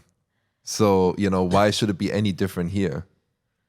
Because I agree, like I would agree, like, you know, there is specifically when you go into these intimate type of containers, there's a bunch of different standards, and I think it's perfectly fine that a lot of men are like, no, actually, another dude is just not okay in this container. Like bringing another woman, okay, if you're cool with that, we can totally play with that. We can explore that. But like another man, it's a totally different story, because like, one, he's entering you. So that's energetically, that's a whole different thing, right? Two, when does a woman really open up to another man in terms of sexuality? Generally speaking, it's like when she's emotionally involved, when her heart is like involved in a totally different, that's not necessarily the case for the man. So, you know, for a man, I would say it's much easier to go more into this animalistic instinct and like, I just want to have sex. You know, there's a hot woman and like, let's bring her in and like have some fun. But if a woman would say like, you know, I really like this guy and I kind of want to explore, that's energetically a whole different story that we're talking here about. And it's okay when you're in a partnership, it's like, no, I'm not okay with that. So there's a massive double standard, which to me makes totally sense. And that might not be fair, but, you know, in many ways, life is just not fair. Yeah, I agree with that. Yeah, I don't think it's a double standard. I just think it's a preference. And I think, again, it's all a conversation. Like, okay, well, what if we do want to open up the relationship intimately where we bring in a third? Because there's a difference between polyamory and then also Absolutely. having a third come in. There's a Correct. you know, huge difference. But, you know, if we talk about bringing in a third person to play in the bedroom, I think it is just a beautiful chance to have a conversation of what are we open to? What are we willing to do? How far are we willing to go? What is it going to look like? But so now you have like the man says, I would tell you, it's like, look, Colleen, I really would love to bring in another woman. I think Tara is super sexy and she's very beautiful and like I would love to explore it. And she's like, well, no, but then like I want to bring in Christopher as well for another time, you know? And I'm like, it's just not okay. No, Well, it's not going to happen. and you know? but it's all inside of a conversation, Sasha, because it could actually work for you in some ways and not work for you in other ways, where it's like, okay, well, what does it look like? I get, okay, maybe there's no penetration, or maybe you're not being touched. Maybe you just watch. Maybe I'm just with Christopher, with clothes on. I don't know what that looks like. And I'm like, no. Just I'm very purposely bringing like in the extreme, right? Yeah. But I still want Tara in there. Well, then I would just have to ask myself, okay, am I okay with that or not? Yeah. Yeah. So, but then at the end of it, there is a double standard because I want that, I don't know how you guys but feel. To me, it's a double standard. I don't think life is tit for tat. Like if you want that, then I want this. Great that you say that because I agree. Yeah. It's not tit for tat. No. But that's often the dynamic or the paradigm that people want to play in. I would say that if someone's saying that, they don't want to do it. So you got to say that they're not willing to say, no, I don't want Tara in the bedroom. Yeah. And the only way they can say that to you is, well, then I want Christopher. Okay, well, let's talk about this. Why are we talking about tit for tat? And it's almost like, again, that like childish approach of like just looking at it from like a kid's perspective. Yeah. Yeah, well, she got that. Yeah. Mom. Now I want it no too. fair. I want a too.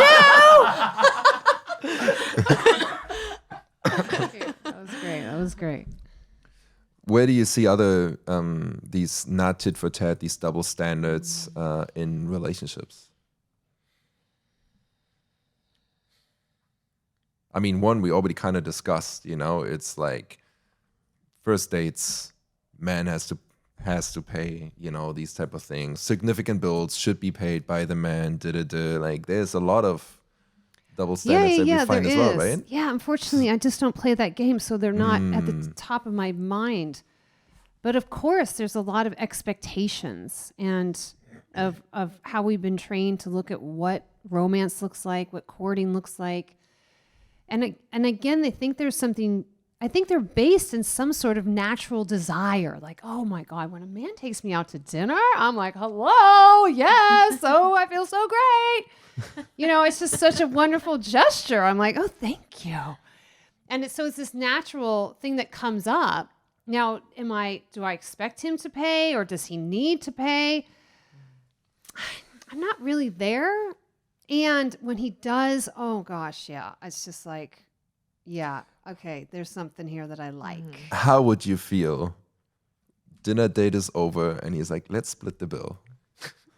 That's happened to me before. How do you feel about that? No, I'm not saying it doesn't happen, like obviously, but like looking at the dynamic between the two of you, it's the first date. Yeah. And then like at the end of the date, you kind of had a good date and then he wants to split the bill. Okay, I don't really, it doesn't seem like I care, but let me really put myself back in that situation and let me see if we actually had a second date.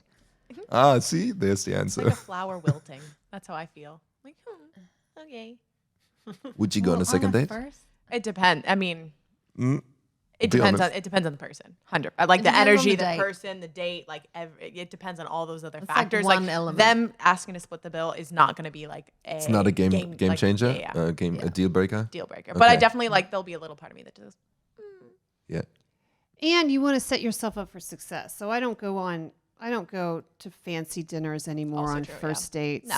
I'm just I'm not doing that. I mean, I used to do that in San Francisco, but yeah. And again, if they initiate, like, let's go and do this balls to the wall. Oh, then first he has date, to pay. Then he has to pay. And if he doesn't, I'm going to the bathroom and I'm escaping out the bathroom. Yeah, of course. I had a rule with one of my previous girlfriends where if it's plans that she's pushing for, then she can be the one to pay. So it's like, Christopher, there's an event that we just got, our friends invited us to. We got to get an Airbnb. We got to drive there. We got to buy tickets. And I'm like, okay, cool. I'll split the cost on some of this stuff, but the ticket, you can buy my ticket. I wouldn't be going to this otherwise. But because you only do it for her. I'm only doing she it for wants her. to go to this event. Otherwise, I wouldn't be going. So she can buy my ticket. I would always pay for everything, I think. But it's in our Asian culture. It's like I've never seen. Okay, look, I've never seen a woman pay for a bill in my entire life. Growing up, I've never seen that. My mom had never paid for anything. She was always reliant on my dad or her husband right now. I've never seen her pay. But also, I've never seen a man wash a dish. Ever. My entire life growing up, I've never saw my dad wash a dish. I've never saw, when we were all gathering in family gatherings, I've never saw the men washing anything. I only see the woman slaving away, cooking all the food, and I'm not okay with that. But I think the part of me that wants to take care of women in that sense, that still remains. Because I think it's for me, it's at the top of my value hierarchy. Yeah. So, It was the same with my ex, and it's Asian culture for sure. Yeah. I'd never, if I would say like, let's go for a coffee or something, it would never cross my mind that she would Yeah. have to pay for it ever. Yeah. That's so fascinating. I've never experienced that in a relationship with a man that's like, I'm the provider, I'm paying for everything. I've heard of it. I've heard of this magical land. Here I am. It is magical. It is definitely magical. No, but I think it's like it's such a nice gesture too, you know? It's like when you take someone out and you can completely take care of them completely, it's like it's such an honor for me because I honor the woman's presence in my life and I want to honor her and make sure she doesn't have to worry too much, you know? See, I love doing that for my partner as well. And the way I've always approached it is just organically. So with every relationship I've been in, dating or marriage, there's been, especially dating, because in both of my marriages we just merged finances super early. Then it's like he'll pay sometimes, I'll pay sometimes, and there's no track record of it. It's more of a feeling and an acknowledgement. And then if I'm wanting to go away to some pretty place, then I'll offer to pay for it and treat him, because I think there's, for me at least, the framework I work within is masculine and feminine in each. So I'm also tuning to his feminine, and that his feminine probably it's nice to receive and take care of. And that's the feedback I get in partnership with my partners, is it's like, oh, it's so nice the way that you actually take care of me and I don't have to be in this like male kind of role the whole time. And I'll buy him flowers and then he'll do the same for me. So I like that flow. And then secretly a little bit deeper, there's a part of me that's like, and I'd really like for him to pay for more than me. Yeah, no. And where that comes from, conditioning, is it fair enough? Is it societal? Is it just a genuine feminine need? I've got no fucking idea. Well, in Asian culture, we don't have feminine and masculine. You stay at home and I work. And that's how it's done in our culture. And I mean, all respect to all of you because you're all from the Western world. But I mean, this is just how we grew up. It's like, I've never seen, if you go around here, you see that all the guys would have to, they would have to provide. And it'd be crazy if you ever saw an Asian girl pay for a bill. You guys have never seen that. I've never seen that. And it's just so deeply embedded in this culture. So in this sense, it is a cultural thing as opposed to a balance of genders. Can we completely switch topics? I want to know what you guys think about the whole namesake subject. Like, are you all good with just taking your partner's name, or do you have any modern new age feelings about that? Do you have some other dumbass feelings about that? I guess that just gave my takeaway. Yeah, I want to take my husband's name. I want us to be a family. I want us to all be a family together. We have the same name. Our kids have the same name. We pass on that name. I don't need to keep my dad's name or anything like that. I want to change my identity into this man's wife. That's how I feel about that. I love that. So cute and endearing, right? I love it, babe. So great. Thanks. Tara, have you changed your name like twice now? I think it's like 5 times legally. Actually. It's a whole nother story.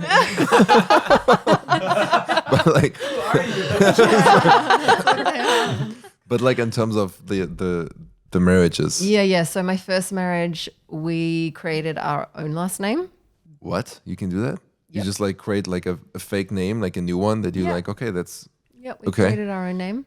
Amrita, Divine Nectar. And because his last name, I know where you're going. That's not what that means. The other definition of it back then. That was the young naivety. It was a foreshadowing. So that was our last name. And I did it all legally. Paperwork, Oh, wow. passport, everything. okay. And then I took my birth name as my last name. So I was given the name Tara by one of the Dalai Lama's teachers when I was like 21 or something. And then 8 years later took it on. And then was like, oh, yeah, no, this is my name. And then so after my first marriage ended and I had to like really feel into who am I and what am I going to call myself, I decided my birth name, Megan, to take as my last name. So I'm me. Tara, Megan, 2 parts of me. And then in my second marriage, it was like, I just didn't want to take on his last name, and I didn't want to take on his family's lineage. And so I didn't. And that wasn't a red flag already? Exactly. That was one of the red flags. Yeah. There was just my body and my heart wasn't a yes to that. In the first marriage it was. And now if I had a third marriage, then yeah, I think I would be choosing a lot more wisely, and I'd be 2 feet in and it would be a full yes. And I would probably, I really like my name. It's been like a process. So I'd have to feel into it at the time. Yeah. But there's definitely a possibility. I love what you shared. It's just like this belonging and merging, which I think is beautiful. How about you? I don't know.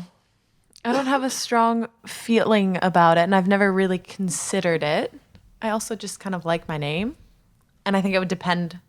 But I love what you said as well, of just, yeah, like cultivating a new identity and like creating a family, and yeah, I would have to cross that bridge when I get there. Wow. Okay. Interesting. This is really fascinating. Thank you for this question. Yeah. Because we have 2 women that want to get married again. 2 out of the 3, right? You want to get married. You're happy to take on the man's name. And then you have 2 women who have this desire to get married and they don't want to take on the man's name. That's fascinating me, because like, if I am a man and I want to, like, I'm going to make you my wife and you're not going to take on my name. why You're not not the going to man make my take on her baby's name? name. Like, you're not like the baby that we're going to have. Well, those is also traditions, right? Because like, it's the going back to the security and the safety and the things that I'm going to provide and the way I'm going to show up for this family. And then you don't want to take my name. And you want me to sign a prenup? I would be so Is that- upset. I have to take your name and have to sign a prenup? God, are we being screwed, ladies? And your dad has to give a dowry. And my dad has to give it to God, I got to get myself a goat.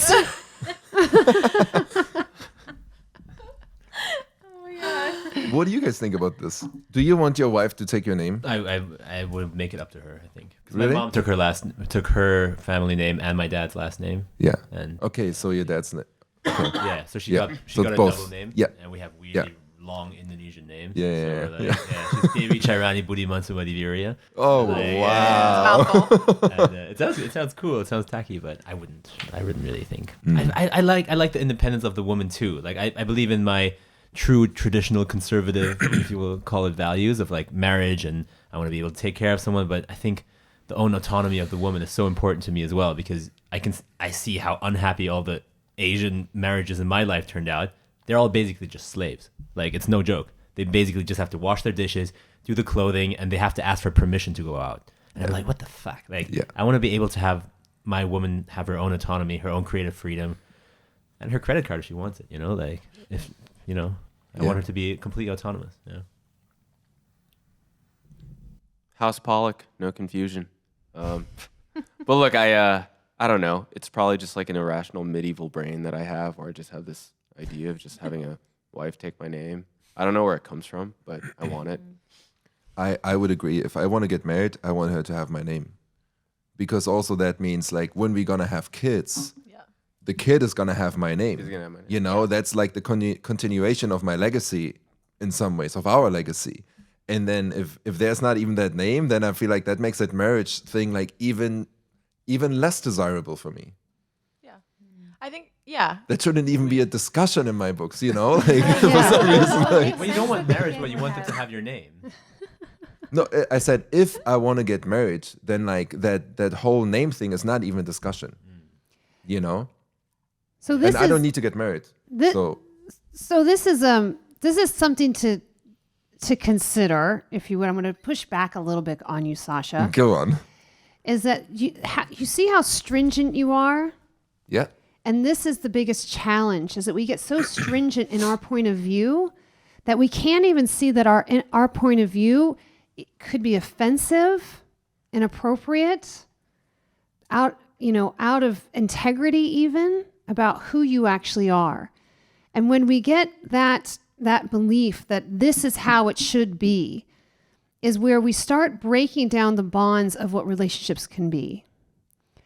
Because anything outside of ourselves that we say it should be this way, it means you're choosing that way over the other. Correct. And you have to be very careful with that. Correct. And watch for yourself, because this is another thing, is like who you're attracting inside of that line that you have, that this is so and this should be this, you should take my name, and that kind of energy is not necessarily the collaborative relationship partnership energy. It is a more of a structured energy where I am the one who says and I'm the one who's, and there's no discussion about it. Yeah, that's sort of the tit for tat thing. If I'm going to marry you, you better take my name. Everything you said before that, I agree. But there's another element that I think you don't consider in this. Because as a man, coming back to this whole frame, I take my life and all the experience that I have experienced and the knowledges that I've gained, the relationships that I've observed, the way I was raised, I take as a man, you take all of these things into consideration to come up with like, okay, this is the frame that I feel like that's in alignment with my value system, that's in alignment with my principles, that's in alignment with the type of how I want my romantic relationships to look like, and that's what I base obviously my decisions on. Now, does that mean I'm not considering certain things outside of that? Absolutely, yes. We always have to reevaluate everything that we do, right? And like certain principles and values might change or might be a little bit adjusted because there's so many shades to each color. But there are certain things that you just know. It's like, look, this is who I am. This is what I like. This is what I want. This is important to me as a man, the way how I want to show up for my family, the way how I like my relationships to look like, which doesn't mean there's a lot of room within that, but there's still some sort of a frame. And I need to define that for myself, the same way how you need to decide that for you in your relationship. And Well, as a I woman, would- right? Yes. So, and that's obviously where I'm like, okay, sometimes you can be very strict and very direct in the terms like, this is what I like, this is what I want, and that's just outside of it, and I don't want that. And it's good to be able to state that. And that doesn't mean I'm not considering anything outside of that. It seems like, and I don't know if this is true, it seems like you haven't gotten curious about why the woman took the man's name in the first place, and what does it really mean for a woman to take a man's name and give up her own name. And like you said, okay, now we're going to bring my legacy forward with my last name. Like these kind of things, it sounds very... I said our. I said my and our legacy. But I have to look at myself and like how I'm contributing to this family. So obviously, yes, that is my last name, which becomes our last name, which becomes our legacy, right?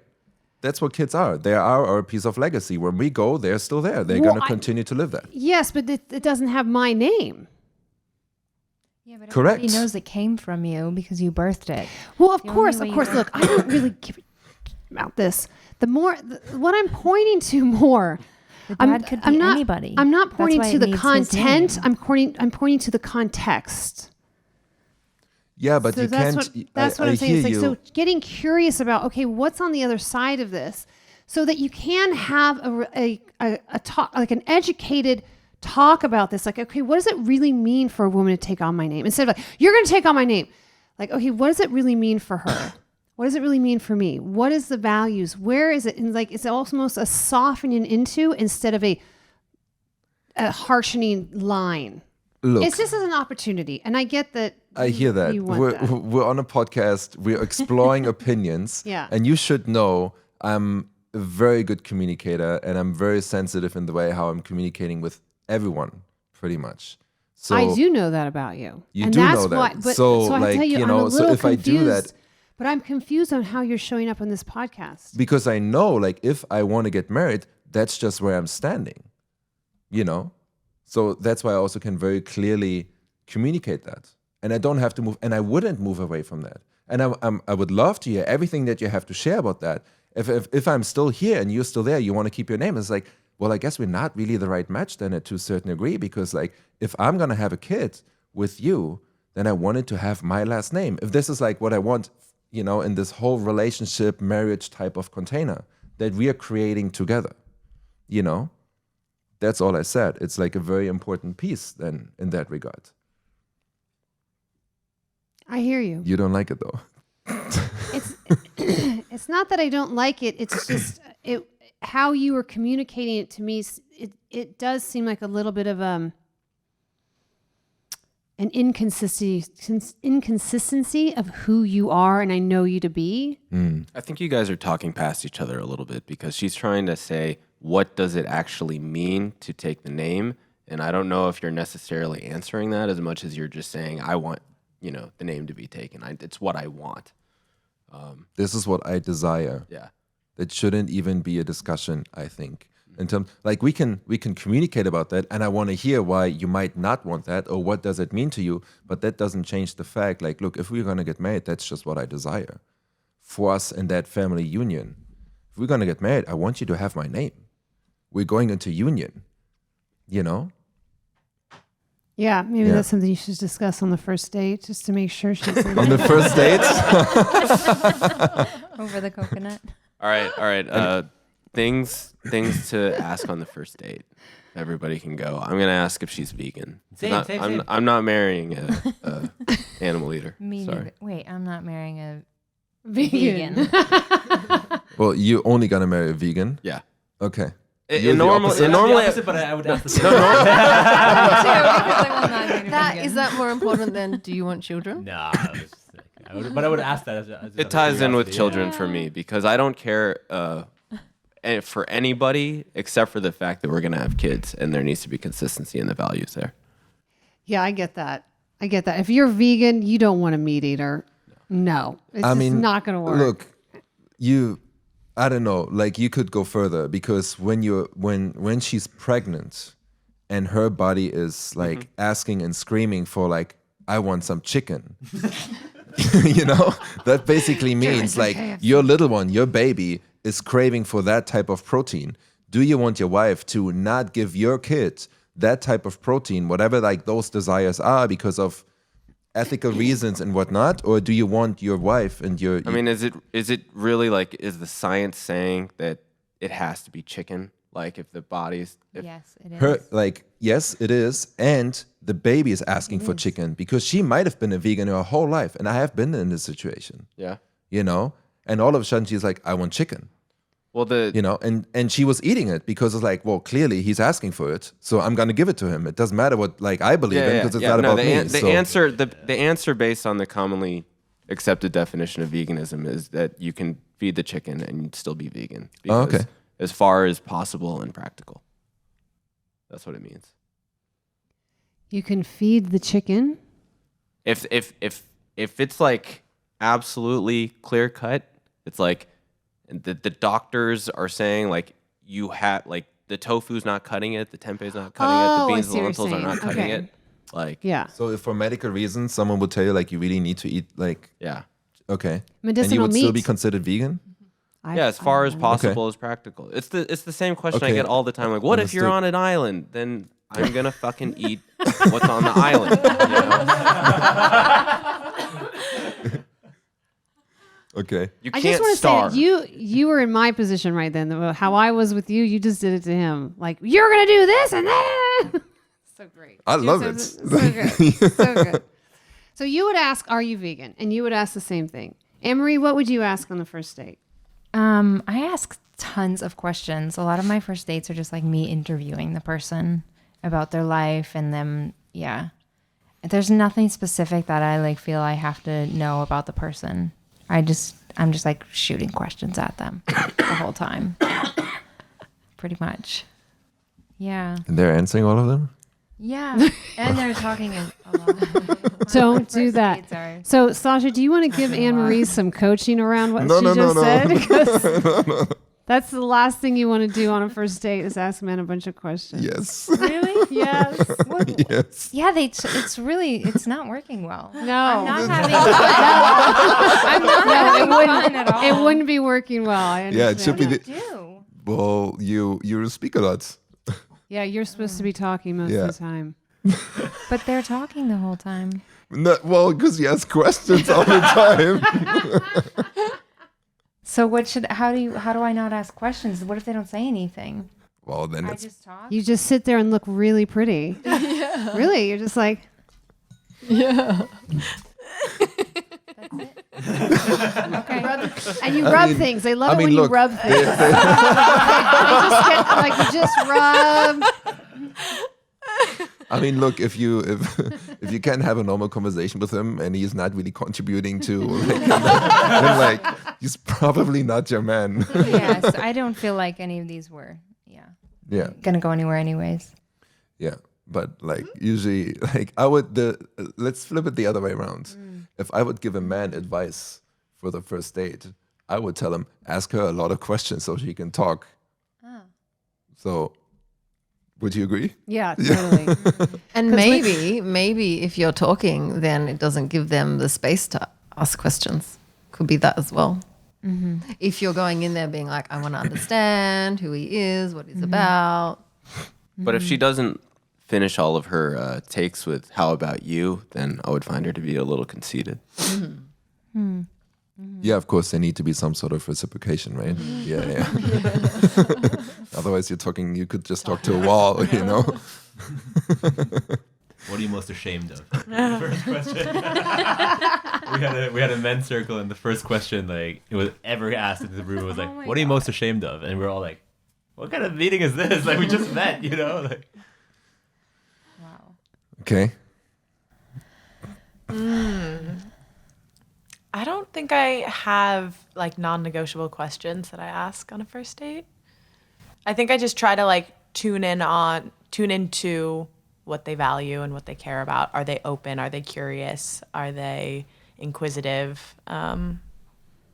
But more of like those sort of like soft skills as opposed to like direct, like, do they eat meat or do they eat plants, you know? Or do they want to get married? Do they not? Do they want kids? Do they not? Okay. Tara. more reason. Tara. What about you?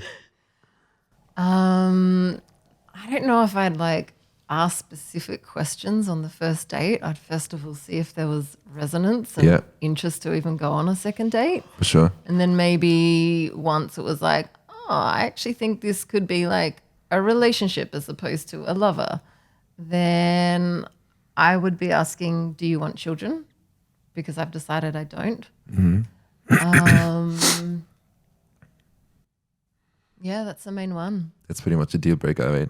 Children in that regard. Yeah. Yeah. I don't have specific questions either, but even before the first date, because it has to come to a moment of like, you want to go out on a date, right? So you have a little bit of an interaction before that. Sometimes I ask even questions like, what's your favorite kink? Just to see like how they're reacting, you know? And then you just go so many layers deeper, and you can make it in a very playful, fun way to explore that. And if you have a little bit of charisma and can make them feel like somewhat safe in that exploration, then like it's actually a pretty fun conversation that you pretty much have immediately, and it's quite exciting. It's a good podcast topic. Yeah, it's coming. King or Vanilla next week. And so we've all shared non-negotiables, yeah, in terms of dating, relationship. Do you guys have non-negotiables that you would speak into at some stage of relating with a new partner? Kids, absolutely. Massive one. I mean, if you don't align on that, then, you know, let's say I don't want kids, but you really want kids, then I'm not going to be your man. Yeah. You know, so it's a waste of time for both of us. Yeah. And also in terms of the integrity, the way how I want to show up for the woman in my life, it's like, I don't want to take your precious years away from you where you could meet the father of your child, father of your children. Yeah. You know, that just doesn't feel right. Yeah. And I also think people sometimes get into situations where they'll have a non-negotiable like that and just be like, well, there's nothing better around right now. So like, let's just explore this until it inevitably doesn't work out. And like, that's never the energy I want to be in either, because that's like lack mentality of like, well, I can't have anything else right now. So, you know, it's like if there's a non-negotiable and like you already know upfront that your values don't align, then I think it's so empowering to be able to say like, this has been amazing and like, this is a difficult decision, but I'm going to take a step back because I value my desires and like that to me is more important than sticking around in something that I know inevitably isn't going to give me what I want. Or you consciously create it and you have an expiration date. Yeah. I have this, Also true. I have this relationship model called the art of the torrid love affair, where Wait, say it again. the art of the torrid love affair, Okay. where you go into a monogamous relationship for a certain amount of time and it has an expiration date. At this, we're going to end the relationship here, have a completion, conscious completion ceremony, and then choose freely what we want to do next. So we want to go back into a torrid love affair. Do we want to be friends? Do we never want to talk again? But that allows you to actually explore and experiment with monogamy and relationship and have you burn through the stuff that you need to burn through in order to show up powerfully for the relationship that you really want. And it also puts you in, instead of lack mentality, in abundance mentality. Like, yeah, I have time to do this. I have time to explore with you. This is interesting. It's not going to last long, but I'm interested in enough and you're showing up powerfully enough for me where I can have this short-term conscious relationship with you. Interesting. I wonder how good that works for women in general, because I think that concept can work quite well for men. It's like, 3 months of a fun time. Great. But the more you go as a woman, the more you go into really exploring for 3 months that relationship, there's more and more attachment that usually gets created, right? And in these 3 months, you're probably going to be intimate to a certain degree because you want to check, like, do we want to move forward with that? So then, like, you're creating so many more connections. And the man's like, after 3 months, I'm kind of out of it. So it's like basically like a 3 month short-term love affair that I can just fully explore. And then I'm like, fuck off. Well, you're not like, fuck off, first of all. And as a mature adult, you'd have to know that you're going in it in that, and both men and women can do this. I mean, I've taught this, I've coached from this, and a lot of people and a lot of women find it very freeing. What age? All ages. Okay. Because the problem with women, the challenge that some women have, is that we create these false futures. Yep. So we're like on a first date and we imagine ourselves walking down the aisle. And Correct. so the art of the torrid love affair has you break that. No false future. Every time you see yourself going to a false future, you catch yourself and you bring yourself to the present moment. What's happening now? And so that creates this, because the attachment happens and the breakdown happens a lot of times because of the false future we were living into is no longer a possibility. But we didn't even know what was going to happen in the first place. So that we get really heartbroken because we're actually more broken about the future that we've created in our mind than the guy leaving. So that's a training that we can experience and see, like, oh, I'm false futuring it right now. I don't know what's going to happen. Okay, how do I bring myself back to this moment? And then if you're like, no, I am looking for my man and I want to get married and have a baby, don't do a torrid love affair for sure. If you're on that path, for sure, figure out, okay, what's in the way that needs to get out of the way for me actually creating what I say that I want. If I'm the creator of my own life, I dictate what happens and what doesn't happen. How do I experiment with this? How am I really going for what I really want? Which is, if it's the marriage, the baby, how am I showing up for this? The first thing you should do is get on eHarmony. I tell this to everybody who wants to get married. I'm like, why are you not on eHarmony? What are you doing on Tinder? That is a waste of time. If you want to get married, people who want to get married are eHarmony. Go to eHarmony. I know 2 people that got married from Tinder. Oh, I don't say that they and don't. Kittia. Yeah, I don't say that it doesn't happen, Yeah, but I'm just saying that. Yeah, the men go to eHarmony who are looking for wives. More so Yes. than Tinder, they're looking for Yes. sex. I Yeah. didn't know Well, that apparently Harmony women was still too. a thing. Yeah, I didn't. I think thought it was that the either. new app steamrolled the old stuff. Steamrolled the old stuff. Maybe. Actually, maybe I'm just dating myself. They were a client of mine, so. Okay. So 2 hours. See how fast that goes? Actually, I started- take it back. we I saw started- eHarmony commercials during COVID. Okay, yeah, I bet. Oh, you would love eHarmony. It was based on, it was a Christian site to begin with. Christians coming together to get married. I think one last thing to this whole idea of things to potentially consider on your first date is also the whole cultural background and the way how they were raised. And I don't know how much you want to go into this on the very, very first 15 minutes or whatever, but usually that gives you a lot of indicators in terms of the compatibility. Because as you said, it's a totally different cultural dynamic that you kind of expect or that you've got to know in the way how you were raised and programmed and conditioned and whatnot, that someone who's, I don't know, from Russia or from the US is just like so different, you know? So I think that's actually quite a good thing, even looking into marriage. If you want to go down that path, it's like, how compatible are we? And like, are these values and these principles really aligned? And what do we really want, desire, and expect? And expectations are important in that regard, actually, I think, from our partners. Yeah, we didn't talk about cultural differences, and we also didn't mention religion that much. No. Which is so funny. No, I mean, he talked about it. Yeah, he but talked not about that his much. religious But backgrounds. really, Yeah. religion is what has marriage really pushed, right? Yeah. It pushes it like crazy. Ben, Yeah. could you marry a non-Christian? Yeah, I'm not too fussed about that. I'm open to new ideas. That's why I'm not easily offended. I'm open to like being challenged and having new ideas, and I'm not sure right now. Could you marry a Muslim? I'm open to new ideas. There's the line. But like, you know, that's like, he knows that's his line. It depends. So And I just want to say to all of us,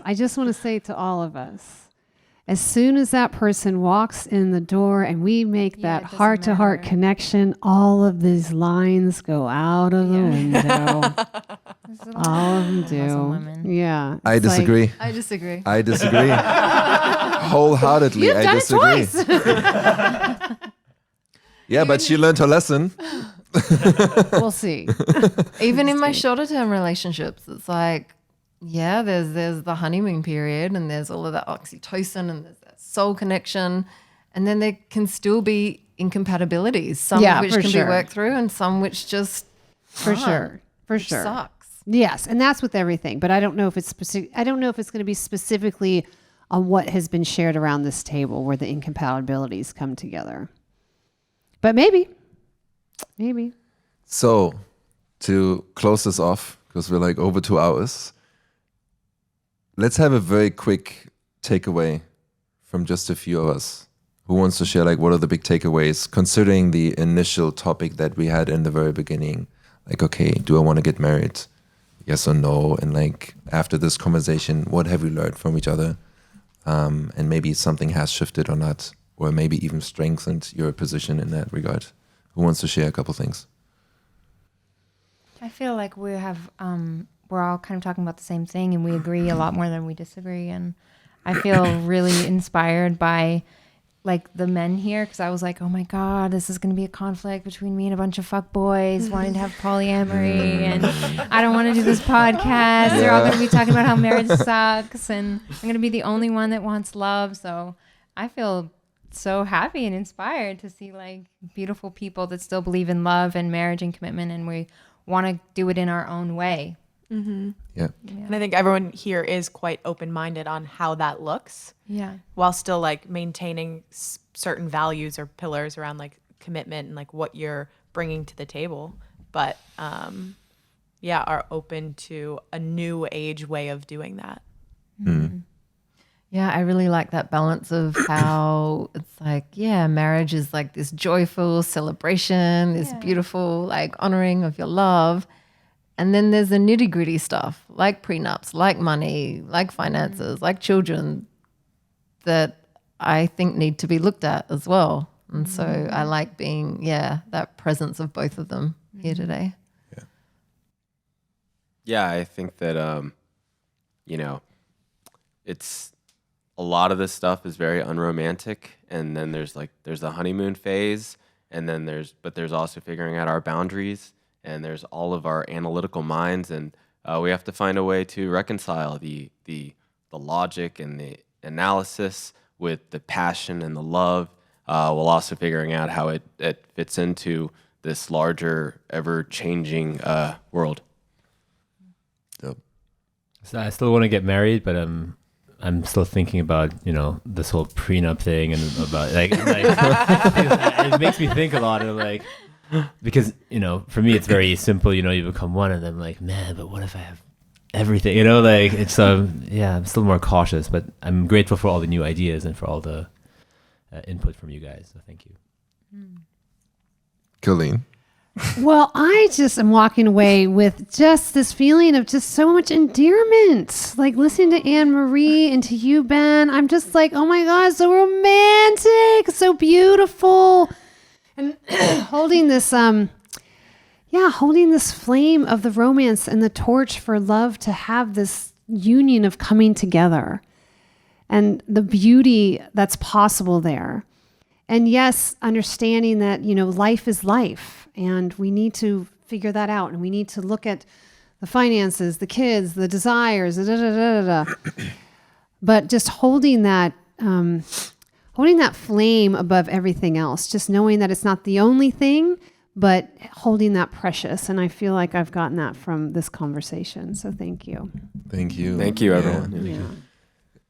For me, there are two main things that I have as takeaways. One, which is quite surprising when we talk about marriage, actually don't talk so much about this like legalized procedure of marriage and way more about this commitment and union and this love that, these women or men really desire more often than like, actually, it's more about the ring and the celebration and all these other things rather than that piece of paper and like these type of securities. It's actually way deeper than that, And two is I love the fact that we can all have these conversations and bring these uncomfortable topics actually to the table, because I think that's super important in every relationship. And if you want to go into this union, that nothing should be off limits, because then otherwise how can you, for me at least, if one of my core values is transparency and honesty and having that loyalty to just those two in itself, nothing should be off limits. We need to be able to talk about this. And also these discrepancies that we might have in the way how we communicate and like bring that to the table. So I love that. And I love you that you challenged me a little bit too. So thank you. And thank all of you for showing up and, sharing what you had to share. Thanks, Ed. Thank you so much for bringing Thank us you, Sasha. together. This was fun. So beautiful, honey.